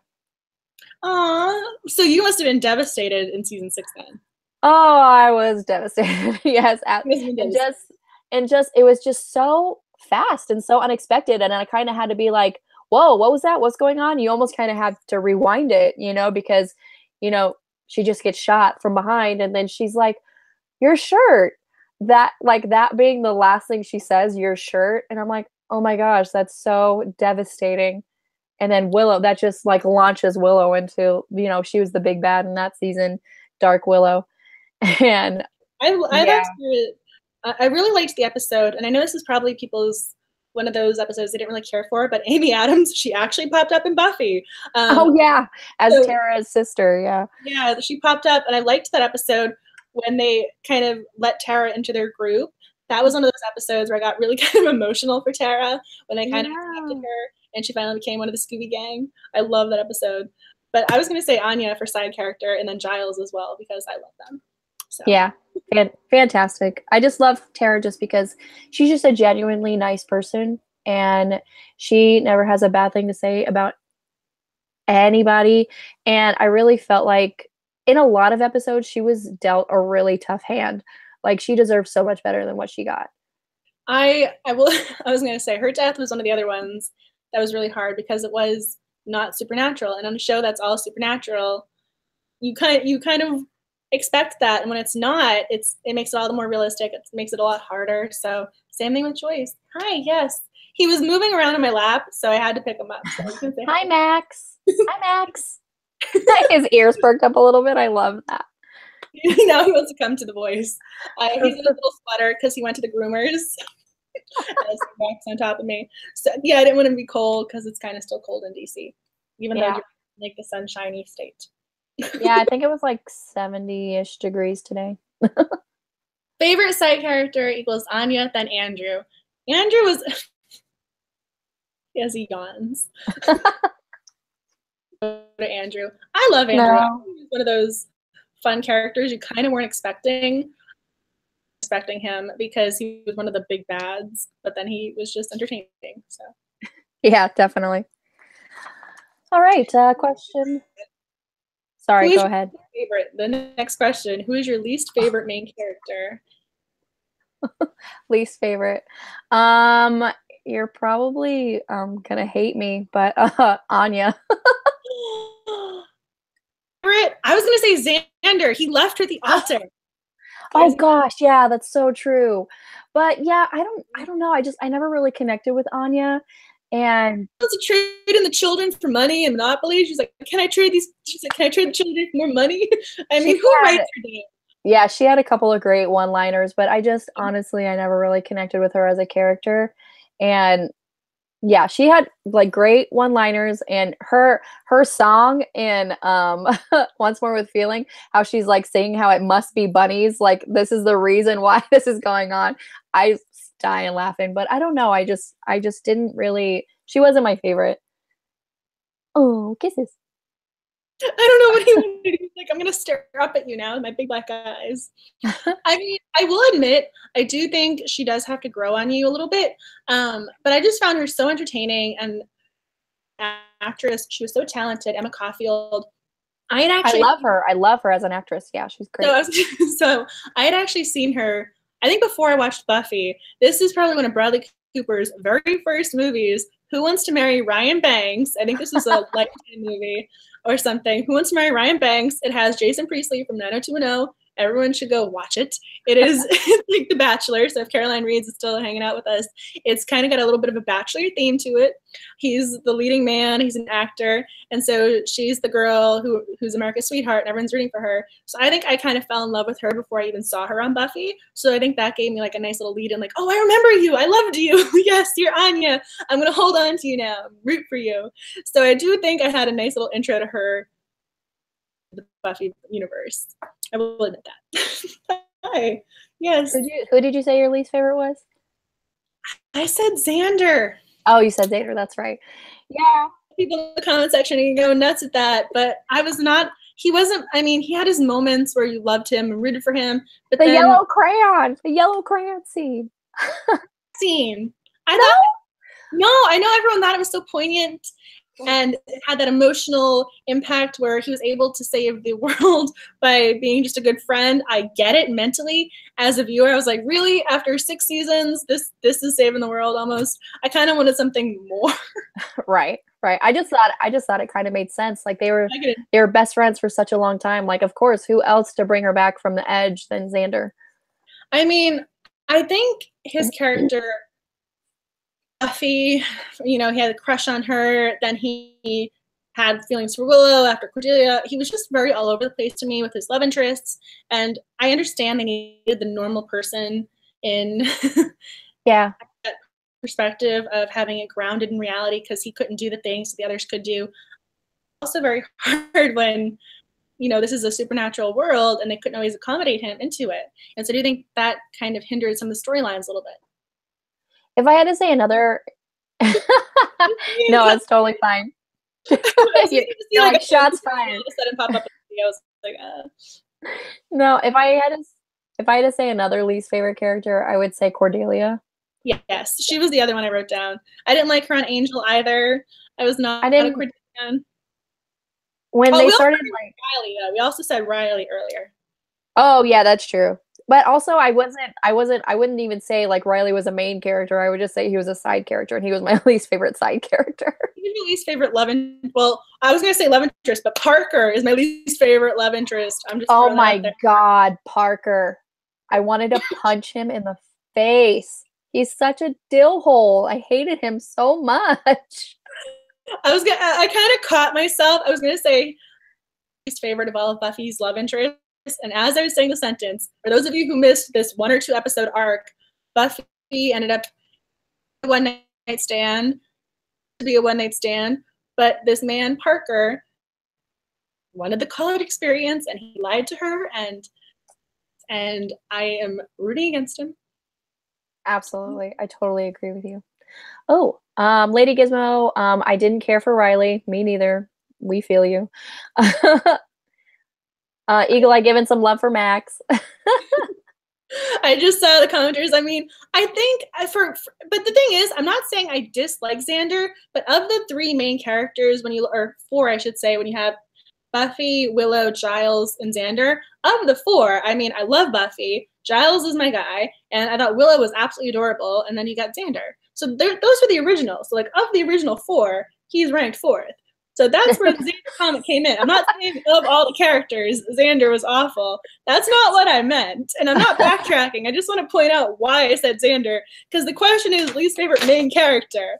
I'm not saying I dislike him, but of the main characters, of which I think there are 4, I said Xander. so I'm right there with you. I agree. I get it. People like Xander had his moments. I'm like, yes, I do. I agree. It's like, you don't need to convert me. I already agree with you. I'm saying. Yeah, absolutely. Kind of how I feel with Anya. Like, yeah, she had some really great one-liners, and did she progress the plot? Absolutely. But I didn't get it, But Least fave. Ooh, Julie and Greystoke. Least fave. Angel. Ah, ouch. Well, you already said you were a Spike girl, so I'm not surprised that you're saying Angel there. You are. Well, let's see. Let's put this in perspective. So far, he's like Edward with the stalker. He's like Edward from Twilight with the stalker. You've already been to this Spike camp, so I'm really not surprised with your least fave. I can see. I can see where that one was coming from. She also says, I do like Xander. I'm drawn to the ordinary one in magical worlds. Kind of the Ahsoka of the Buffyverse. Yeah. Well, that's, I mean, again, I understand, like, when you look at it from the writer perspective, he's needed. You know, this is kind of, again, this is a very weird point of comparison, but in Harry Potter, he didn't grow up in the magical universe. He's not from the magical world. So whenever there's a question about Quidditch and it's explained to Harry, it's also explained to the reader. So I think a lot of it that's the Xander, you know, element to me, is he's the human. He has to say, well, what are the, you know, the pros, the cons, what can this really do to, you know, a human? And he has to figure out from there. So I get it. Absolutely. Of the four, though, I was saying he was ranked fourth. I still think he's a good character. Just saying.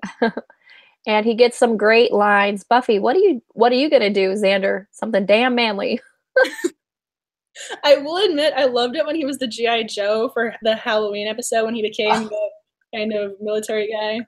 Yes, the Halloween episode where they just became their costumes. That was a great episode, just in general. Lady Gizmo, Willow is amazing. Do you want to read? Yeah. Caroline Reed said Angel in that episode of Buffy with Xander in the Native American curse where he lurks around because Buffy is in danger, but he can't see her. What the heck? Yeah. There were a couple of Angel storylines that just left you, as the phrase, wanting, like you wanted more from them. I remember that the end of that episode when they're having a Thanksgiving dinner, when all of a sudden everyone says Angel is here and they all look at her and she's going, huh? What the heck? Spike has that little smirk on his face, like, I know something you don't know. Right, yeah. I just think that was just another time where Angel just thought he knew what was best for Buffy, even though she was saying, like, no, I kind of know my own mind. I'm, you know, becoming kind of an adult. And Angel just taking I was like, well, just taking the decision from her, just in general, just making the decision for her. And I think that's kind of one of the major problems in their relationship. I think that is such a great critique. I love that, actually, because he does do that. Well, I'm a 150-year-old vampire. I've been through stuff, I know, but it's her life. Right. Did have some sort of say. I think that is a spot on comment. And I don't think I've actually come across that previously. No, I don't think I love that comment. This is why we have these discussions. It's fantastic. I had to Google the next tag question: Buffy versus OTP.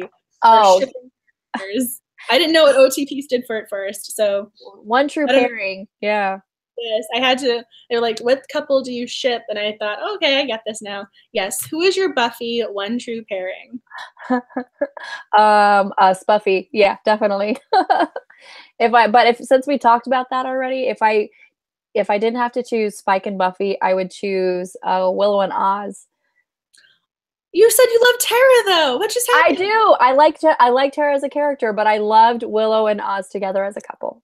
He cheated on her. I know, and it's terrible. I'm like, what is going on in that episode? Like the whole like random other werewolf and locked them both in the cage to protect everybody. But then, obviously animalistic urges and stuff ensues. And I'm like, Oz, what the crap?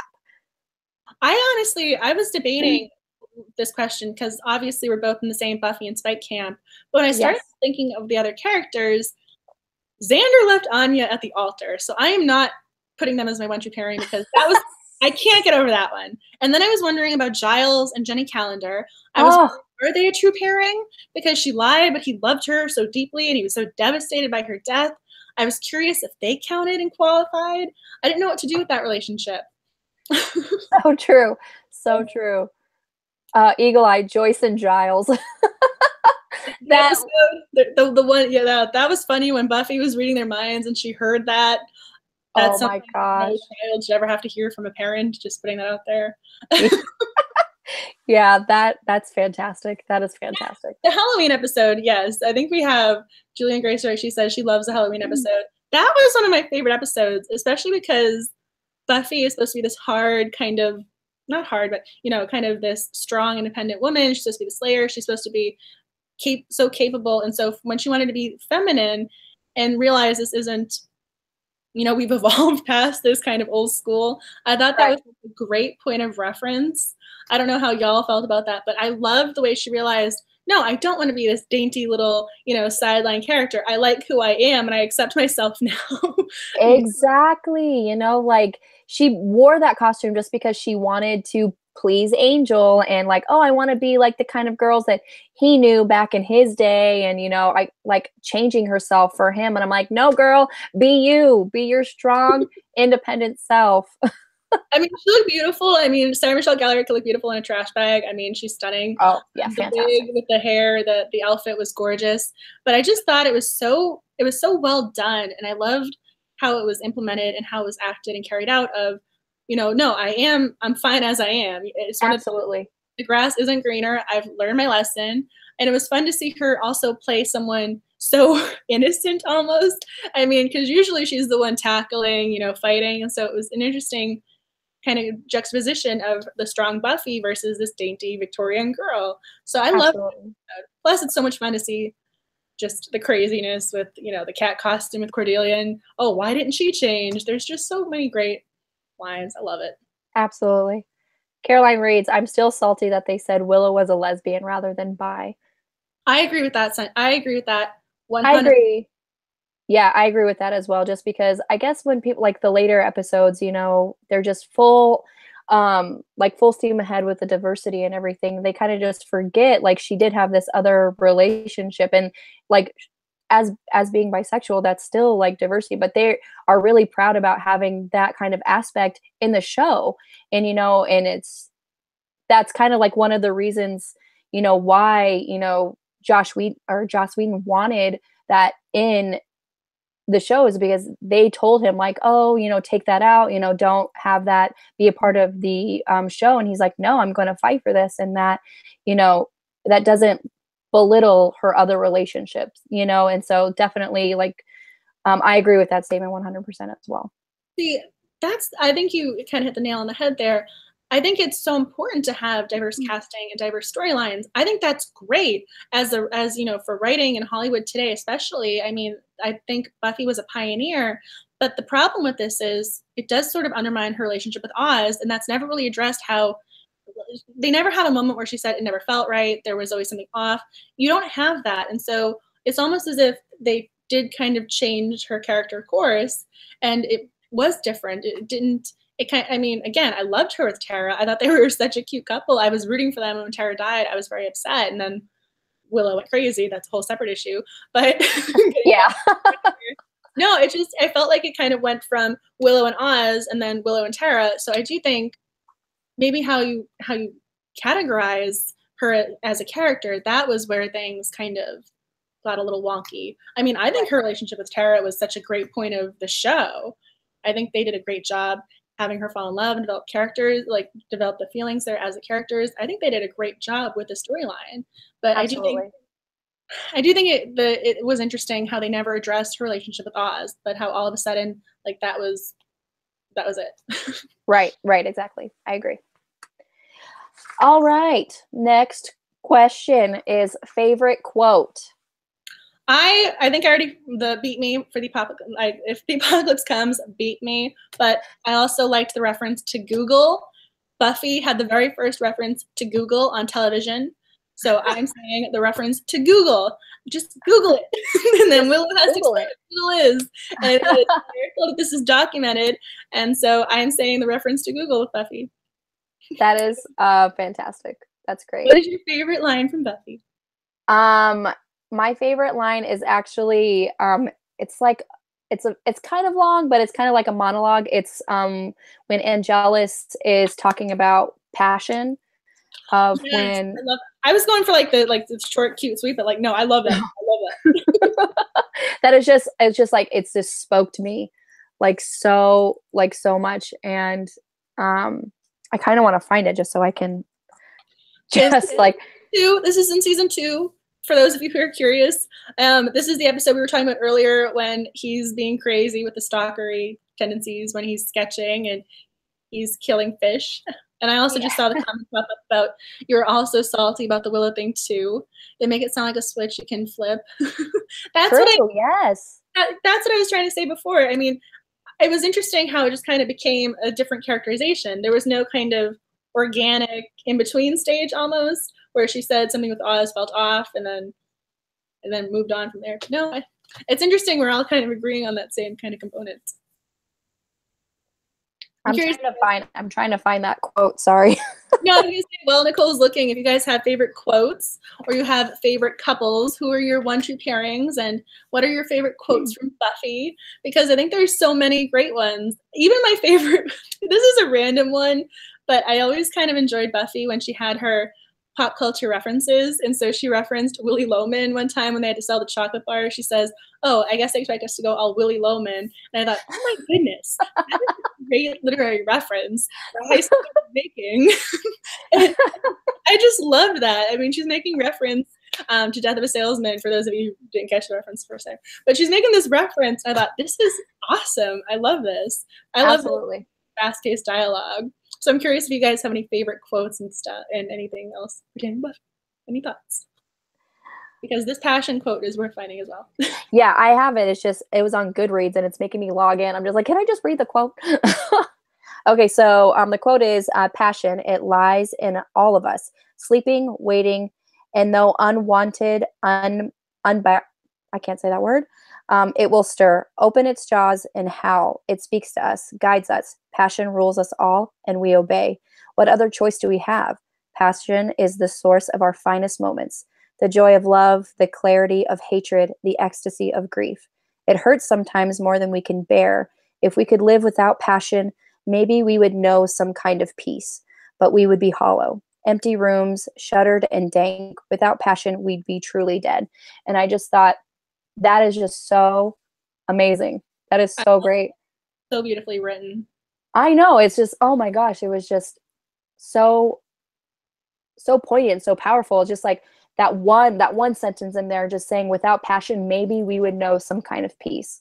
And it's just like, oh my gosh, that's so true. If we didn't feel so deeply about everything, we could probably like live some sort of kind of like normal life. But it's just, we do, like we feel that, just like, not just like passion, like happiness, but also passion in, like he said, grief, like just, when you love someone so much and they die or they leave, and just, you feel it so much. And so true. Yes, so true. I remembered that quote specifically because at one time, I think I looked it up. I know you just had to look it up, but this is something I noticed when you study writing, and I've taken a lot of creative writing classes with screenwriting and fiction writing as well.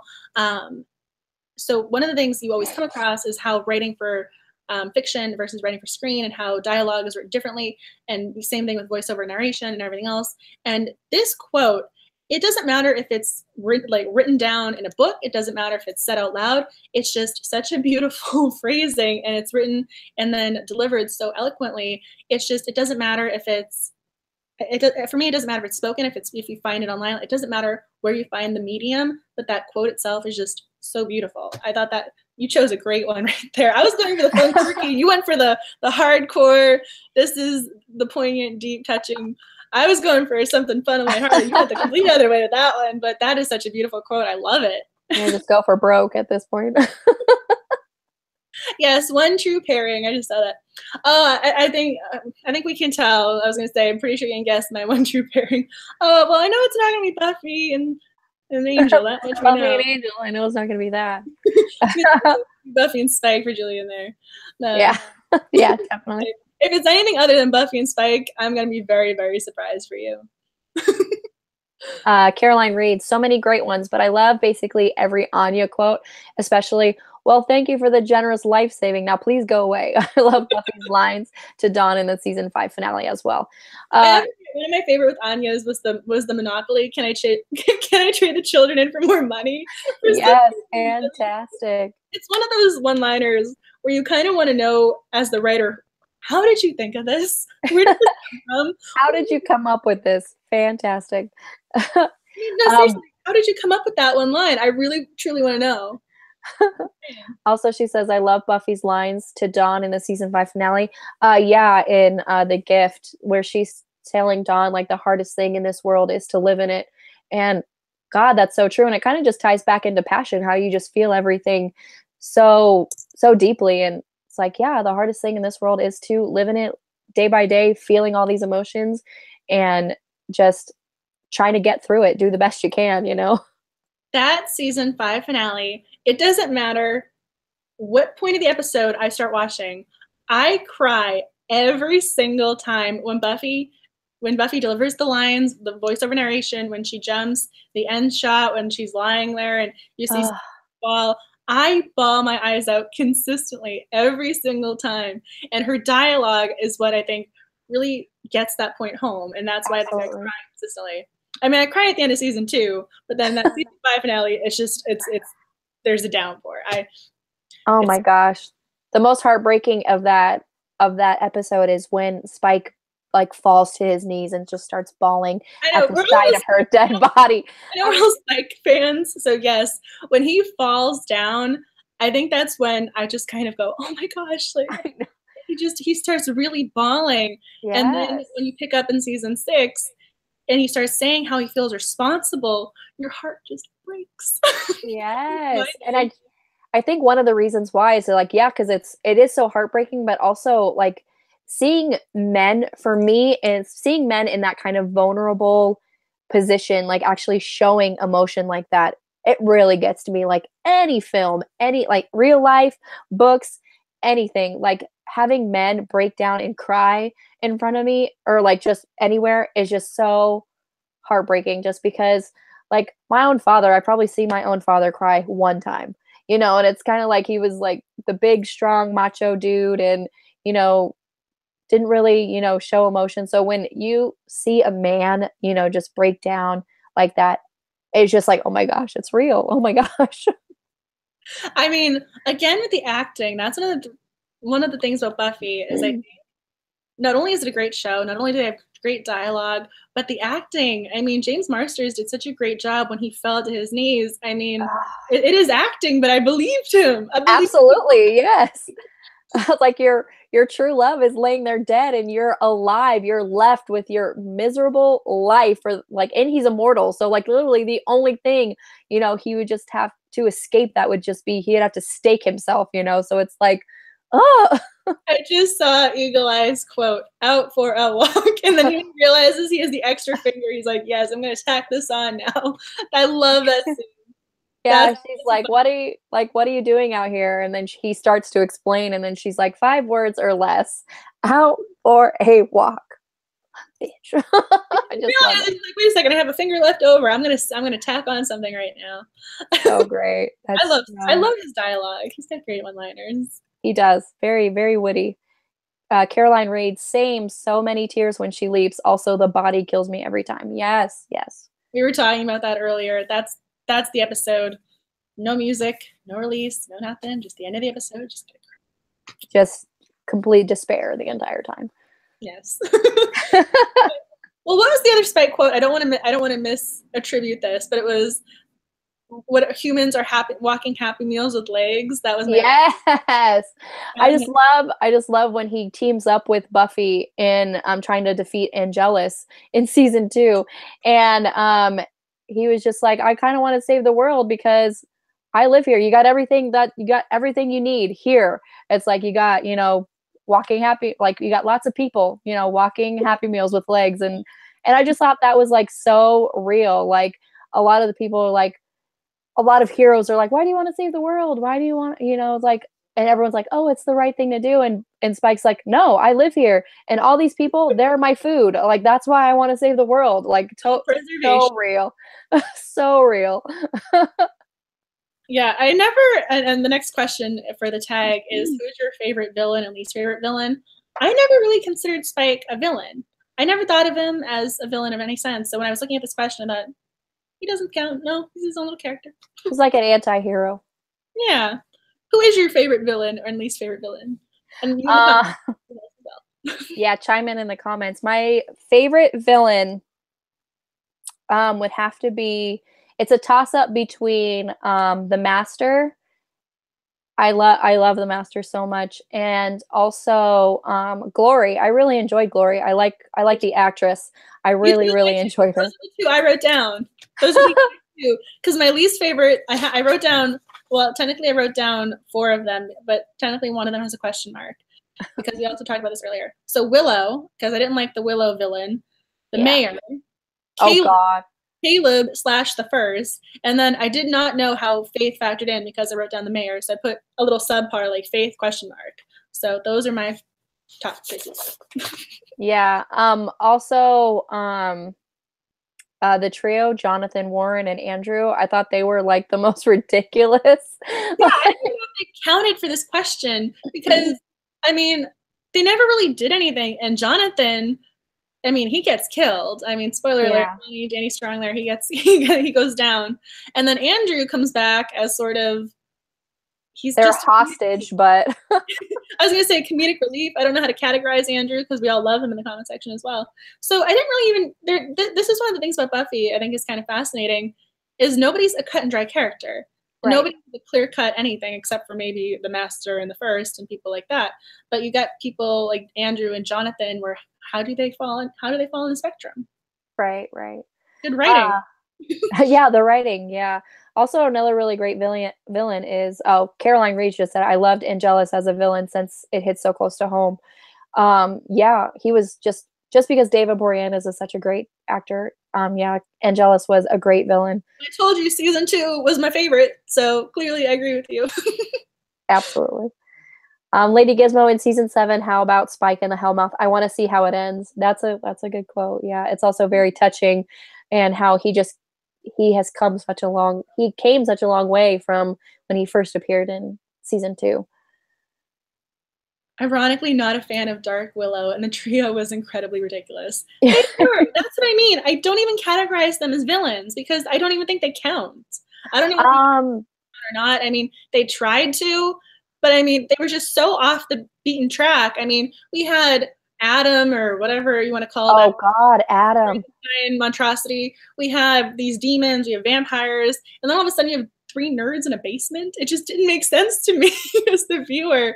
I mean, I wasn't sure if it was this divergent storyline, if they were trying to do this little kind of, I mean, eventually it kind of built up to Dark Willow. That ended up being kind of the climax for the, for the villain in the season almost. It was almost like they had to set her up for it in a way almost. I mean, that's right. I guess I contribute them as villains just because it did lead to Tara's death, and it led to a main character's death. So I definitely. Yeah, but is it the trio, or would you really count it as the trio? Because Jonathan and Andrew didn't have anything to do with it. It was just Warren. No, it was just Warren. Yeah, at that point, but he was a part of the trio, and I hated Warren. I'll give you that one. Of the 3, I will concede on like 1 out of the 3 being a true villain. I will give you that. Yeah. Julian Greystoke, I think Dark Willow was my least favorite. I wasn't a fan of that arc. And then Eagle Eye, Adam was annoying, so I'll say him. Yeah. I'm just like, are you kidding me? Oh, and I think the whole like initiative story arc was just so stupid. Like, I totally believe like the government would have some secret agency like defeating like monsters and stuff, but really under the college in Sunnydale, no. The entire, again, I already put it out there. The 4th season was my least favorite. I'm being honest. It was my least favorite. Just, again, I think it was harder with the college elements. There were just so many things that they had to account for. And then when they went down that storyline with Buffy trying to be with the military, and this is something where I think they missed an opportunity with women versus the men and the portrayals of gender roles and the gender stereotypes and the gender dynamics of it, because Buffy is the strong female capable without weapons. And then you have, I mean, they did kind of address it a little bit with Riley being human, but it wasn't so much, man versus woman, which the military is predominantly male. And so this came to mind because I have a friend now, I just met her the past semester at school. She was in the military, and so she was saying, no, I was in the minority, there aren't that many women. And so this is something I think I kind of think back, looking back, realize about this. They missed this opportunity where you could have kind of had Buffy in this room full of guys. Like, is she more powerful? Is she contributing something they can't? So looking back, I think that would have been another great story to have. I don't know if anyone else would think of something Buffy missed, but that's something I think looking back, I would have really liked to have seen. That's so true. That now that you say that, I'm like, yeah, I see the parallels. That is fantastic. And I think another one is just when they're all kind of like in that group and they're all like wearing like the camo and she's like in this sparkly halter top and her blonde hair is all showing and everything. And then the general's like, did you not want to change or anything? Or like the Maggie Walsh, she's like, do you not want to change or anything? And she's like, oh no, I've patrolled in this halter many times. Yeah, I mean, I think they indirectly hint at it, but I would have loved for maybe there have been some sort of conversation or some sort of maybe part of an episode or something like that. But this is me as an older viewer looking back because, you know, young Angela watching this as a 12, 13-year-old, I didn't know the things I know now as an adult. And so, again, I had to take a qualitative class in the fall semester. And so one of the girls who I used to sit next to, she was in the military. And so she was a nurse. And so she started telling me about how predominantly female nurses in the military and how the gender dynamics are this big thing that they have to kind of overcome and how she wants to study this and hopefully find sort of a method to help alleviate this. And so that was something looking back, I'm like, wow, this should be a Buffy thing. Looking back to this. Yeah, so true. Okay, I agree with this. Veronica Mars. I've never watched Veronica Mars, but now that if it's, anything like Buffy, yeah, totally. I mean, there are people who love Veronica Mars with a diehard passion. I enjoyed it. I mean, for me, Buffy wins when you think about the two, and I'm moving because the dog is on my lap and he's moving. So if you see me changing positions, he was clawing at me. No, I think it's interesting though, because you have another small blonde petite character. So, yeah. But she also has the fun one-liners, and she's a private investigator. And so people in high school, they have their own little dilemmas, and not little. I don't mean to downgrade some of them. Some of them are pretty big, but they have their own issues that they're trying to overcome. So they'll hire her to investigate for them. So it's interesting. I mean, I like the same kind of character portrayal of it. Women, strong, capable, can do this, can make a difference. I like that comparison. Right. Next question. Question number 8 is biggest WTF moment. And we kind of touched on it a little bit earlier, but for me, it's when Spike nearly rapes Buffy. That's biggest. What the heck is going on? I agree with you, Angela, 100%. That it was not really in his character. I felt such a disconnect because I'm just like, this isn't happening. This cannot be happening. He loves her so much. He would not do this. And definitely biggest WTF moment for me. And also it kind of made me rethink their relationship. It really wasn't a relationship at that point. They were just technically sleeping together. But I'm just like, where is this going? As I was watching that scene, I was like, where's this going? I was thinking about the repercussions of their relationship in the later seasons. And I'm just like, oh my gosh, this is not happening. Joss, what are you doing? What are you doing to my ship? It's currently sinking like a freaking Titanic. Oh my gosh. I agree with you. And I know we were talking about this before, but it didn't feel organic. It didn't feel as if it belonged in that episode or belonged kind of on the show. It just didn't feel natural to me. If he had been displaying, I mean, I know that their relationship, I know there was dynamics in place, but he wasn't a violent character with her in that way before. It was almost as if they went from, kind of having the romantic trusting. I mean, yeah, she said she never fully trusted him, but she did have to trust him to some degree.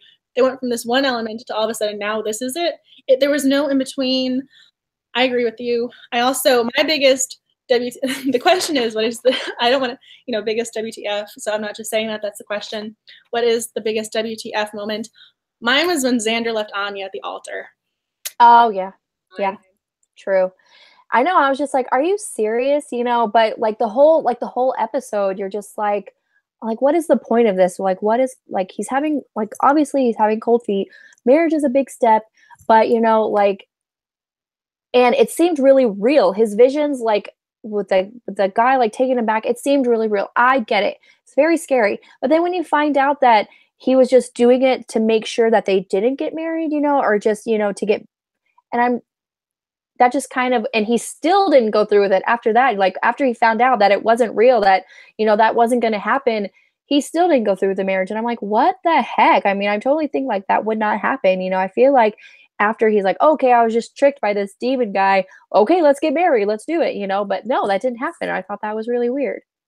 I just saw the comment section, Julian Greystroke. I completely agree because I was watching, I think I talked about this before, I was watching the DVDs trying to get caught up for season 6 because that was the premiere date I was supposed to watch when I was still, you know, little Angela, little 11-year-old me.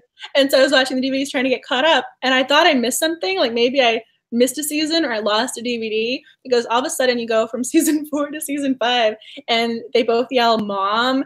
And I thought, and I'm going back going, did I lose one? I was so confused during that episode. And so that was a story. I don't know if that counts as a story moment or a viewer moment, but I completely agree with that when Dawn was there because, again, this is kind of pre, you know, just opening up your computer and Googling something because now there's all sorts of, you know, chat room. Like there's just so many methods to figure out what went on. But again, little Angela with the internet dial-up when, you know, that, you know, make a sandwich by the time you got on the internet with those little turtle commercials. I didn't know what was going on with that. And so I completely agree. That's a good one. It wasn't so much her character, but that moment when they both yell mom. I like that. I agree. I like Caroline. Yeah, I totally thought the same when Dawn popped out. All of a sudden, like, did I miss an episode? Did they adopt someone? Well, they have multiple episodes where they discuss Buffy and her two parents. They have multiple episodes discussing that with her parents and the father kind of being in his own little amorphous world. We never really see much of him except for maybe once in season 3 after she came back from killing Angel. We never really see him. So yes, they had established she was an only child. And so when she yelled mom, I thought, I didn't think they adopted someone. I thought, is this the father's kid? Where did this girl come from? Oh yeah. But yeah, totally. I agree. I was like, who is this chick? You know, like, oh my gosh. Spike in a wheelchair. Which one was this? When Spike in a wheelchair? I'm trying to remember. I know it's season. Yeah, it was in season 2 when he was injured and Drusilla carries him out of like this burning building, but he ended up being in a wheelchair for such a long time. And I was like, I thought really like vampires like healed pretty quick. You know? Well, wasn't that a cover? Because he did use that as maybe he did heal, but we don't know because he had to fight Angelus and he didn't want Angelus knowing he was okay. Oh, that's true. Yeah, because he kind of like stepped out of the wheelchair, like hit him over the head with something. I don't. And then I think you missed a comment. It's Caroline Reed's. I'm pretty sure the almost rape scene happened solely so he'd have to have motivation to get his soul back in season 7. Which his love for her had been enough. The love he wanted Buffy to love him. I mean, did that really have to be the only method? I mean, I understand that was the method, but that wasn't the only option they had. I guess kind of like in a roundabout way, like he was just so disgusted with himself, and rightfully so, after he almost raped her, that he was like, I can't be this monster that would do that to the woman he loves. So definitely that propels him to go and get his soul. And then I think we've already discussed the next question, which is death that made you cry the most. Joyce. Joyce. The body. Joyce. Body. If I had to do like a tier, I'd be like Joyce, Tara, Buffy herself, Jenny Calendar. Like that was still really rough. I was like, oh, I thought she was gonna be around, and like Giles and her relationship were going really good, and then Angelus like kills her and lays her in his bed, does the whole rose petal thing. He did the whole 9 romantic yards for Giles. Oh, and I was like, oh my god, that's so sweet. And then, oh god, she's dead. Joyce was my number 1 choice. And then at the end of season 2, I was crying. Same thing with Buffy. I was crying at the end of season 5. The season 5, again, I was crying really hard with that death because of the voiceover. We were talking about the dialogue. Yes. That got to me. That touched my soul. So true. In the comment section, what death made you cry the most? What death was the one you could not get over? So please tell me. I am curious. I mean, and to be fair to Buffy, and this sounds bad, it's not Game of Thrones, but there's quite a few character deaths. Yeah, that's true. Yeah, definitely. I mean, Again, I know you weren't the Anya fan, but she dies in the final episode. That upset me quite a bit. I didn't cry as much as I did with the other ones because I felt as if it was part of the battle. So my emotions were a little bit more all over the place. Whereas with Joyce's, that was the entire episode. Angel, that was the season finale. Same thing with Buffy's season finale. I think those hit home harder because of how they were portrayed in the show. But there were other character deaths along the way. Same thing with Kendra. Hers was upsetting as well, but there were other things going on in that scene that made it a little bit harder to focus just on her. I don't know how everyone else feels about that, but I think there were a lot of deaths over the course of 7 seasons. Yeah, I think what really got me about Anya's death is that Xander couldn't see her at the end. Like, she was buried under all these bodies, and he's looking for her, and he can't find her. And so basically, he can't, like, the fact that he couldn't find her and see her, you know, like, it's kind of like, that was really hard. The closure element of it. Yeah. So sad. I think this just took a turn. I know. So sad. Who wrote these questions? The next is the last episode you watched. Before we get to that question, Caroline Reeds just says, Joyce, totally. Anya, absolutely. I felt worse when Buffy dug herself out of her grave than when she died. That is so true. That was the most horrendous thing. It was like she had to dig herself out of her own grave because Willow was playing with magic like she really didn't really understand, and, you know, kind of darker magic. I think that was kind of like her dip in the dark magic and that ultimate power, bringing someone back to life. And they didn't think it worked, and she was brought back to life exactly where they left her, in her own grave, and she had to dig her way out. That's the thing that always bothered me.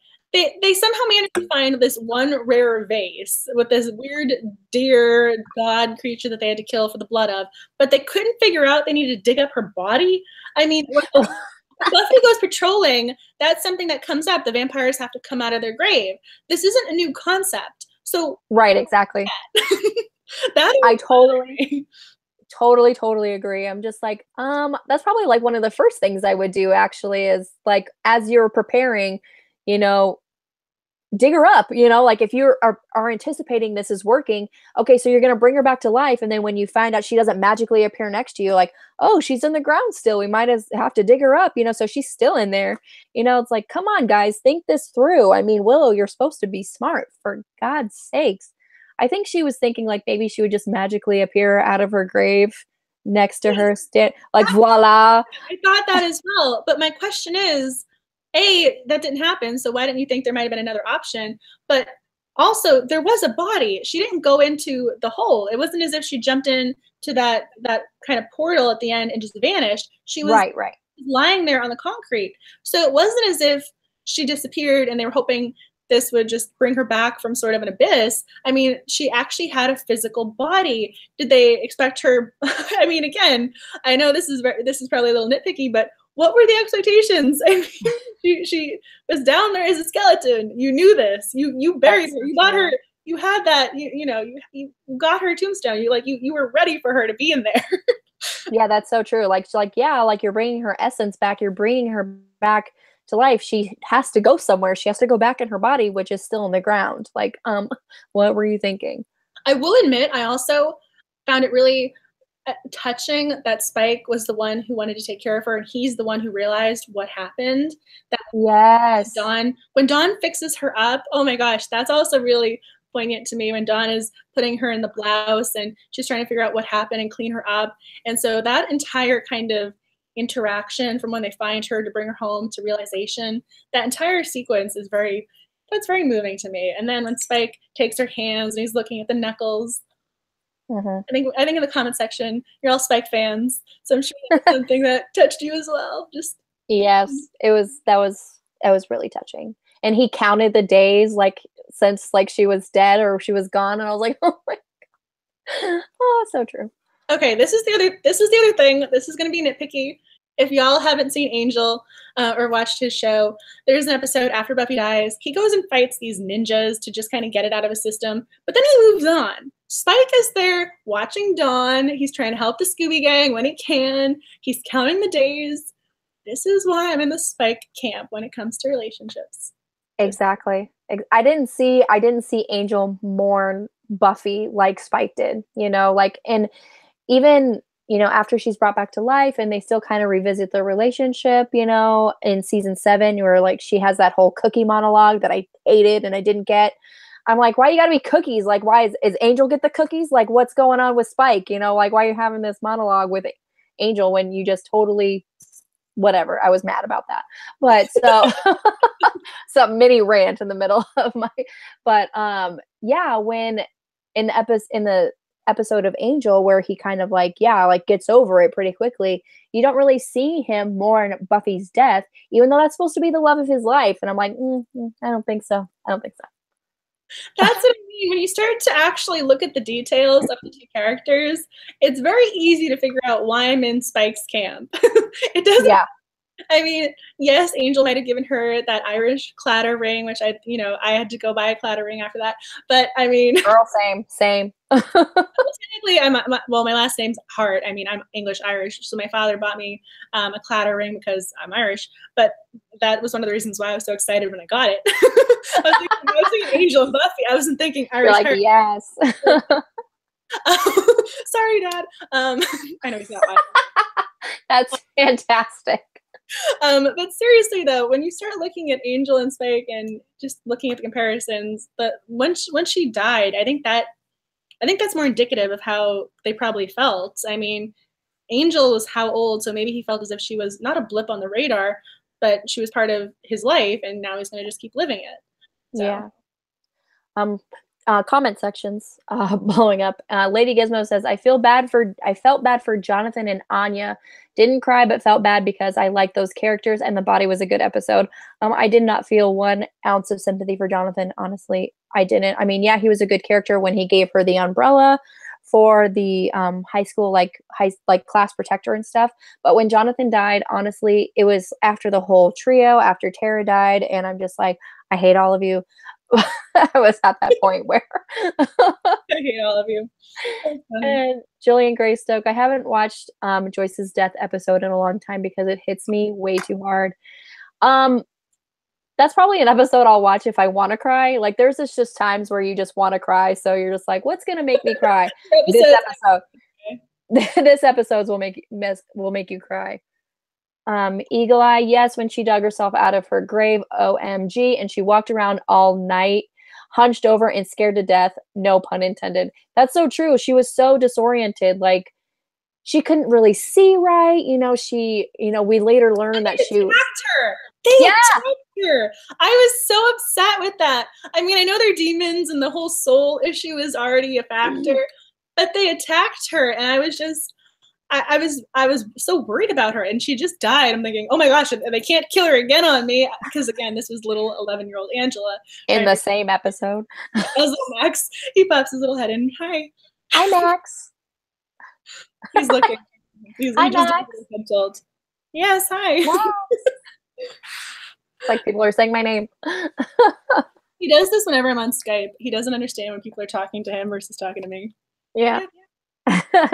Yeah, but so true. Like she's so disoriented. We later learned that she just came from heaven. She basically died and went to heaven, and she was happy and she was at peace finally after all this stuff. And then she comes back to this. Everything is on fire, all the violence, everybody's fighting, and then so she's like, "Is this hell?" When she asked that, I just remember mouth opening, thinking, "Oh, yes." What just happened? And seriously, I'm just like, I could totally get why she thought she was in hell, because after she was in paradise, finally at peace, not hurting anymore, and then she's dragged back into this situation where it's just violence, fire, and she's like, people are hurting me, people are beating me up, and I could totally understand why she thought that was hell. And I was like, you don't get the big significance until later. And, it is sad when she's like, is this hell? Like, no, it's just a really bad night in Sunnydale. But that's something else too. I mean, because we've all seen these episodes multiple times. Like, at least you and I have. I think people in the comment section have as well, based on these comments, because they're right on point.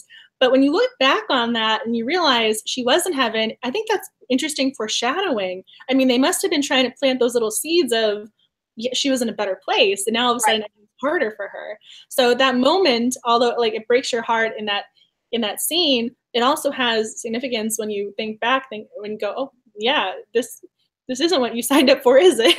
Right. Julian Greystoke, Buffy's I Think I Was in Heaven revelation from Once More with Feeling. Damn, son.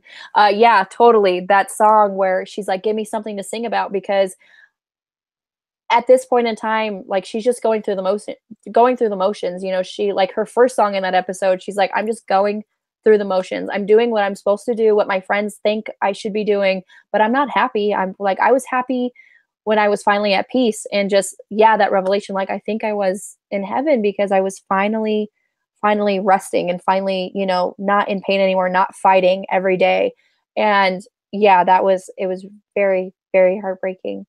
And Willow's revelation about how she's like, oh my God, I thought I was saving her, like bringing her back to life because they thought she was in like a hell dimension. But really, you just dragged your best friend from heaven, like the best place she could ever be, finally at peace and resting. You just dragged her out of there. And yeah, that was devastating. I will admit, this is again probably the analytical side of me. I was fascinated by the fact, as little Max gets comfortable, I was fascinated by the line when she was singing, how it was the flat line, because Yes. it had that kind of significance and that impact where it wasn't this melodic and it didn't have this sort of, I mean, the way it was this flat singing line, the way it was just flat, that was brilliantly executed and done and included. It wasn't part of the regular musical. It was its own little entity because it was its own kind of epiphany and moment. So the way they had her sing about it, I think, was also just brilliant. Yeah, it's like chilling almost. Like it's this whole, like, give me something to sing about, like the crescendos and the peaks and, you know, valleys of that song. And then she delivers this line, like, I think I was in heaven, that is so monotone and so flat that you're just like, I got chills like during that. And I was like, oh my goodness. I'm like, I think I've already complimented the writing a lot in this little discussion, but the writing is so good. The musical, the writing is so on point. I mean, Absolutely. those are the details that make the show worth talking about all these years later. I mean, you have the way that things are executed and acted, but even the things like that one line when she's saying, I think I was in heaven, and she's singing it in this flat, I don't know if I should be telling you this, I don't want to be telling you this, but here it is. Yeah. And like just the essence of that episode is just like, song is just so real and so basically so truthful, you know, like you're having all these secrets and just the song is what brings it out of you. Like if you just go back and rewatch that episode, so many secrets are brought to life, you know, just how, you know, Xander is having like cold feet, you know, about the, you know, even back then, you know, about the wedding, you know, like, you know, and, you know, Buffy's revelation about, you know, being in heaven and how she's just going through the motions, and Spike's revelations about, you know, his true feelings, even though we kind of know about Buffy, you know, just, but he's kind of like, the episode. I think that's part of a revelation as well. Just saying. yeah, absolutely. And he's kind of like, you know, I'm in love with you, and but you kind of just drag me around, and you're just like, you're either coming and you're staying, or let me rest in peace. You know, that kind of, that whole, his whole song is just, you know, like, I would go to the ends of the earth for you, and you know that, but you're just kind of dragging me around at this point. You know, it's just so, there's just so many revelations in that episode. A lot is happening, and you're kind of being pulled all over the place, but the music is just so great and so catchy, and you're like, I love it. Well, I remember Josh Whedon took a step back. I forget how many episodes in it was, but he gave creative control. Oh, he gave creative control up for a good portion of the beginning of the season because he wanted to work specifically on the musical, and I think his time was very well spent. Absolutely. Credit. He's one of the masters of writing currently in the industry for a reason. Absolutely. And I can't remember the last episode I watched. The next question is, what episode was the last one that you watched? And I cannot remember because Netflix took it down, so I couldn't look it up. The last episode I watched was Once More with Feeling. If I had to look back, it was either the season 1 finale or Once More with Feeling, because those would be my go-to episodes. Absolutely. And so, you guys in the comment section, what is the last episode that you watched? I want to know in the comments. Gotta tell us. And then same thing with 11. I left this one blank. If you had to get your friends to watch the show, what is the one sentence you would use? Because apparently we're supposed to be able to describe everything we've been talking about since this live stream begun in in one sentence. In one sentence. Honestly, if you hadn't watched Buffy Vampire Slayer and I'm just like, what? You haven't watched Buffy? Go immediately right now. Let's sit down, make popcorn, we'll do it. Well, I think it's this is my personal perspective. I think it depends on who you're talking to, because it's going to depend on what's going to attract them. Because if you like witty dialogue, you have it. If you like magical and fantastical elements, we have it. If you like relationship drama, you have it. If you want angst and things of that nature with teenage years, it's right there for you. So I think it's only a matter of figuring out with this hypothetical friend what they're interested in, and then just telling them the reason to go watch the show. So true. You just you hit the nail on the head. Like, this show hits so many points. Like, even though you would think oh, it's about vampires, it's a vampire slayer, it's just the paranormal, it's just fantasy. No, it hits all the bases, It's just definitely that when they're in high school, that teen drama, relationships, real life scenarios, and just that you can relate to. And like you said, the witty dialogue, the one-liners, and comedy, almost, and I just, exactly. Yeah, I just feel like this show really has everything. A person who watches The Office would love watching this show. A person who watches, Veronica Mars or Battlestar Galactica or Star Trek would love this show, and it's kind of even though they seem like two different shows can seem so polar opposite, you can find common ground in Buffy the Vampire Slayer. See, I agree with that 100%. I honestly, this is the other thing is too that I just wanted to kind of tap onto this is that, again, I started watching the show when I was 11 or 12, and I'm still talking about this, 13 later. I mean, I think the other thing is it attracts all different ages, and I also think there's something there for both men and women. And I think it's something that's harder to do almost, especially because when you study the business end of television, this is something, again, I've spent way too many time in these classrooms talking about creative writing and the business side of things. And it's really hard to kind of combine the two, because the creatives want to do a great story, and then the business people want to be able to market it. And so when you're marketing, you have to say, I want the 18 to 42 male demographic. I want the 18 to 42 female demographic. I think this show is able to somehow hit all these different boxes for ages, for genders, which is so rare. And I just want to give them credit where credit is due, because it's just putting that out there. It's absolutely, I totally agree. That is fantastic. Yes. Oh, little Angela and now older Angela are both fans. Ages. Absolutely. Eagle Eye says yes, her Knuckles and Spike tending to them. Lady Gizmo, that was a sweet moment until the others burst in. That's true. They're having this really sweet, poignant moment where, Spike's counting down telling her, oh, I counted the days, and he's tending to her wounds, and then the others rush in, and totally ruining their sweet romantic moment. I'm obsessed with the next comment. Buffy is Wonder Woman 20 years ago. I love that. A smart, pretty, look at the little asterisk. The asterisk. Who lives to save the world from harm every day. That is so true, because I'm also, I don't know if this is going to be a tangent, but I'm a huge fan of the Wonder Woman movie. At this point in time, I think I've seen it six different times now. I didn't watch it in the theaters because I don't like going to movie theaters. That's my little personal. You don't like going to movie theaters? Well, because it takes a lot. It's farther out for me. Okay. And I also don't have a car in the city. So it's a little bit more difficult to get there. It's one of those I have to make a trip and kind of make it a trek and a day event almost. Right. But that has to do with my current circumstances, not oh my God, movie theaters. I mean, when I was in high school and undergrad and even growing up, movie theaters are the best thing in the world. But currently, because of where I live, and this is DC, I wasn't able to go see Wonder Woman in theaters. But when it came on demand, I bought it, I watched it, then I watched it again and again, and I just watched it again. Then now HBO is getting it. So yeah. And it is just, I love that movie. And so I think that is a great point of comparison. But I think it's interesting to point out, maybe this helped pave the way almost. Oh, absolutely. I think that is a great comparison. And I love Wonder Woman too. I've seen it so many times. And the comparison is spot on. It's great.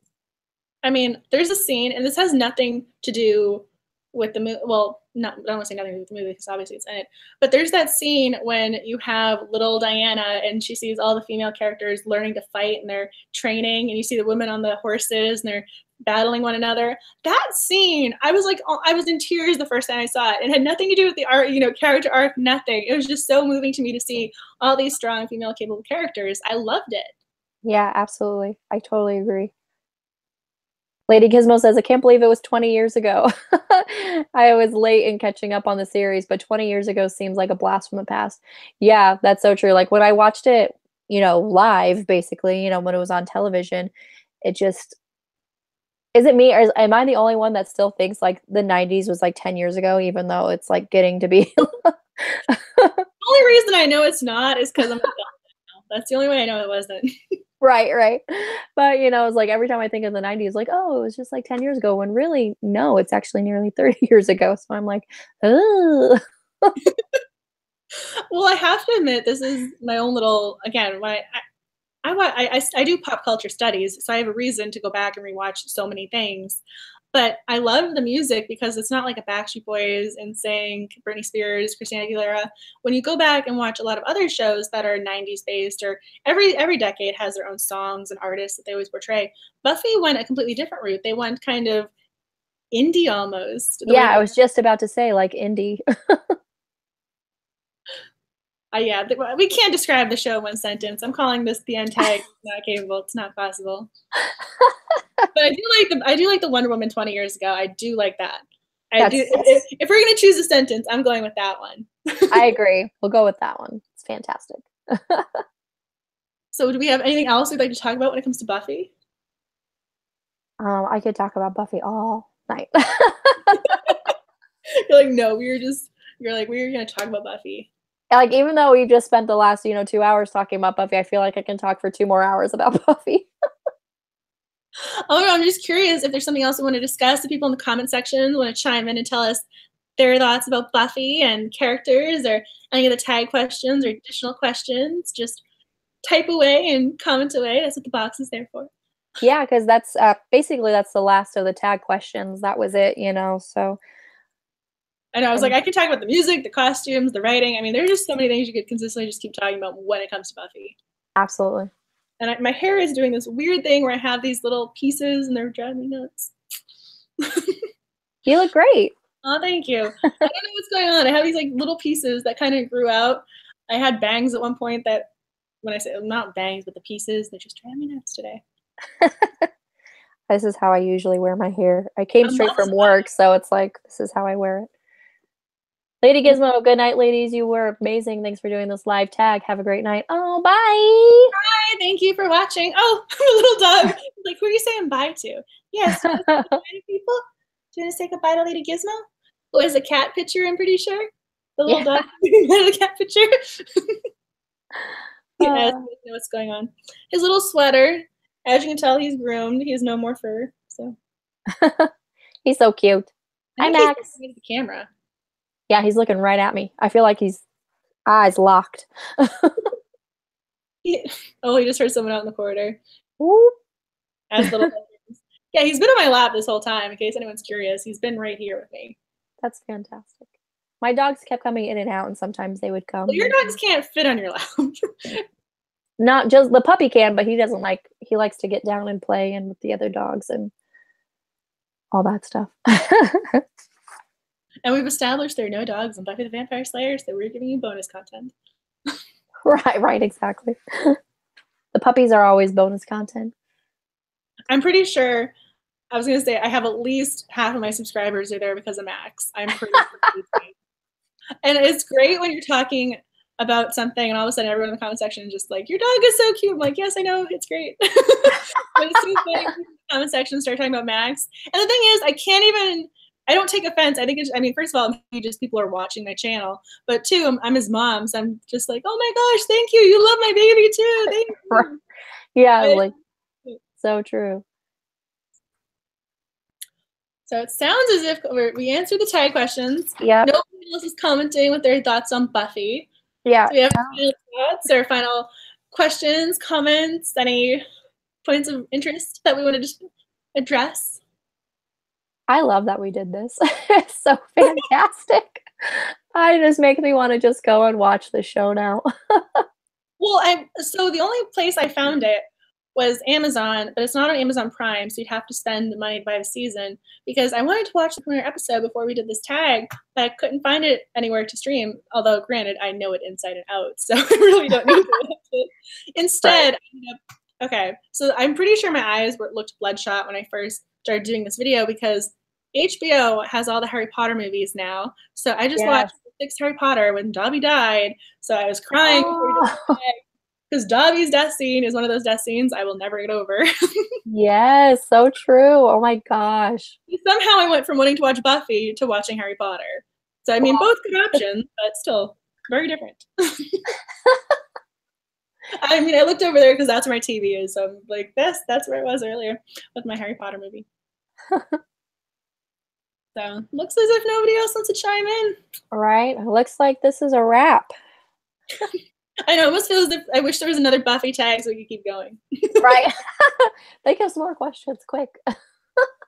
Well, I mean, there's so many things to talk about. We need to come up with an additional Buffy tag. Is there a Buffy BookTube tag, or is this it? This is it.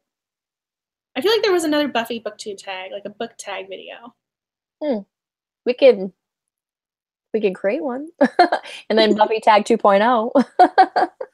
Buffy Tag 2.0. Well, I think at this point there could be a character, like each character is deserving their own tag almost.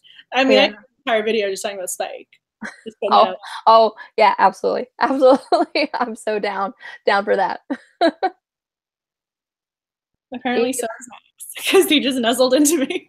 And this one was at a shop, but he just nuzzled closer when I said the name Spike. Oh. Eagle Eye, I'm good. Appreciate the live stream on Buffy. Makes me want to watch the episodes we talked about. Thank you so much. I'm signing off too. Bye. Bye. Thank you so much for watching and hanging out and fangirling with us. I'm pretty sure every time I tweeted in reference to tonight's live stream, I said the word fangirling, because that's what it is. So did I. I'm like, come fangirl with us. I know. I mean, it's kind of nice to just kind of talk about a show as fans, appreciate it, be able to talk to people who know it inside and out like you do. I mean, I don't know anyone else granted, everyone at school has their own areas of expertise. I'm the only pop culture person, but there's nobody else where I get to talk about Buffy like this. So it's so much fun that I have a friend. My friends, internet friends. I love it. It's so, oh my gosh. Just like I said, it's like I saw this tag when I first started my channel, and I held on to it for a year because I just couldn't find anybody who loves Buffy as much as I do. And so when I met you and you said that you loved Buffy so much, I'm like, yes, the gods have answered my prayers. I love how I'm the answer to your prayers. I don't know about You are the answer to my prayers. Well, I have to admit, this is what I think is so great about having these types of conversations, and same thing within the comment section, is y'all know exactly what we're talking about. I mean, when I'm talking about Riley, you go, yes, Riley. When I talk about the body, you guys go, yes, I know that episode. I mean, if you didn't know, I mean, you get to talk to people who love the show just as much as you do. I mean, that's amazing to me. I'm so glad we found each other. I mean, it's nice to talk about it and have someone understand it and be able to pick up the conversation, because I feel as if a lot of the time people might have seen an episode or two, or if they haven't seen it all, they can't talk about it. But having these conversations when you get to talk about the analytical and the music, you knew exactly the note when I said, oh, she sings it flat. You get the references. It's so amazing to me. It is amazing how just one piece of, pop culture can just bring a bunch of people together, and we talk about it, have a great time for 2.5 hours, and it's wonderful. And it's time well spent, Hey, I've been smiling this whole time. I've been having the whole time talking about this. This is so fun to me. I mean, granted, Max now is curled up on my lap wondering, when can I go to bed, mommy? I think it's time, but right. It's late there. It's only 7:30 for me. It's late for you, huh? It's 9:30. I mean, I probably won't go to bed for a little bit, but and I am getting I use Peapod because I have problems with my back, and so I have them deliver my groceries because I don't want to be lugging around waters in the city. It's also not really possible to lug around a thing of waters in the city. So tomorrow I'm getting my groceries delivered, for those of you who are curious. So that is the reason for waking up early tomorrow, because I think the deliveries are from 6 to 8. That's my window. So. And then I have school. Tomorrow's the first day back in the school semester, so got that to look forward to. So I know that sounded like tonight was my last supper. That sounded really bad the way you said that for a second. I didn't mean that to sound so dreary the way I said that. Tomorrow's because you got to get back in the swing of things with school, dissertations. So tomorrow is going to be that. So I will go to bed at some point at a reasonable hour. Yes, yeah. And 10:30 is still a little early. So you can be bright-eyed and bushy-tailed tomorrow. Yes, for my first day as a new school semester. I mean, this is the other thing too. Once you reach a certain age level, I don't know how everyone in the comment section is, but at least for school, once you reach a certain level, it's not syllabus day. When you're an undergrad, the first day is always syllabus day, where you go around the room and say where you're from, what your major is. They literally read the syllabus that's printed out in front of you to you, and then right, that's the first day. There's literally 4 people in my cohort. If they had to read the syllabus to us, it would just be a disaster. So no. Jillian Greystoke, have a great night, gals and doggos. Glad my internet let me join in. Well, I'm glad your internet let you join as well. Thank you so much for watching. Good night. And I hope Buffy and Spike, work out for you.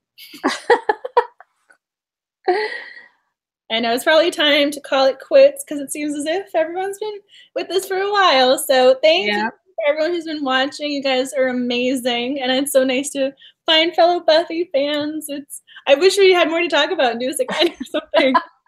Like I said, we could create another tag and do Buffy. We could actually make this into a series. Buffy the Vampire Slayer every Tuesday, the second Tuesday of every month, we're gonna do Buffy. Right, exactly. Oh no, well, it's been great chatting and I love this. I've been having a blast. So maybe we will do something again in the future. If you guys are interested, you can always let us know. Absolutely. Because apparently there's a lot more to talk about. So any final comments you guys want to chime in? Just real quick. Real quick before I hit the stop broadcast little button here over in Google Hangouts. Maybe, yes, no. Do you have any final comments you'd like to add? I don't, just that I love you so much. I love your face, and I love doing this, and I can't wait to do it again. I'm Sarah Michelle Gellar, so I am ecstatic about my life. Like, it didn't matter what else happens now. I have a semi-resemblance to Sarah Michelle Gellar, so I am happy. You're like your favorite part of the night that you look like Sarah Michelle Gellar. Hey, I will take that for the rest of my life. I will say that as Leslie Knope when she's pinning the piece of paper to her blazer. That is my badge of honor right now. I look semi like Sarah Michelle Gellar. I'll take it. Well, I love your face as well. I also love your bow and your hair. It looks so cute. It's my Slytherin bow. I mean, I got my little Ravenclaw stuff somewhere. Luna's over there. But yes, it looks as if we are ready to call it a night, fellow Buffy fans. Alrighty. Have a good night. Thank you so much for joining us. We love you and we love Buffy, and hopefully we will talk to you again soon. Absolutely. Bye, everyone. Bye.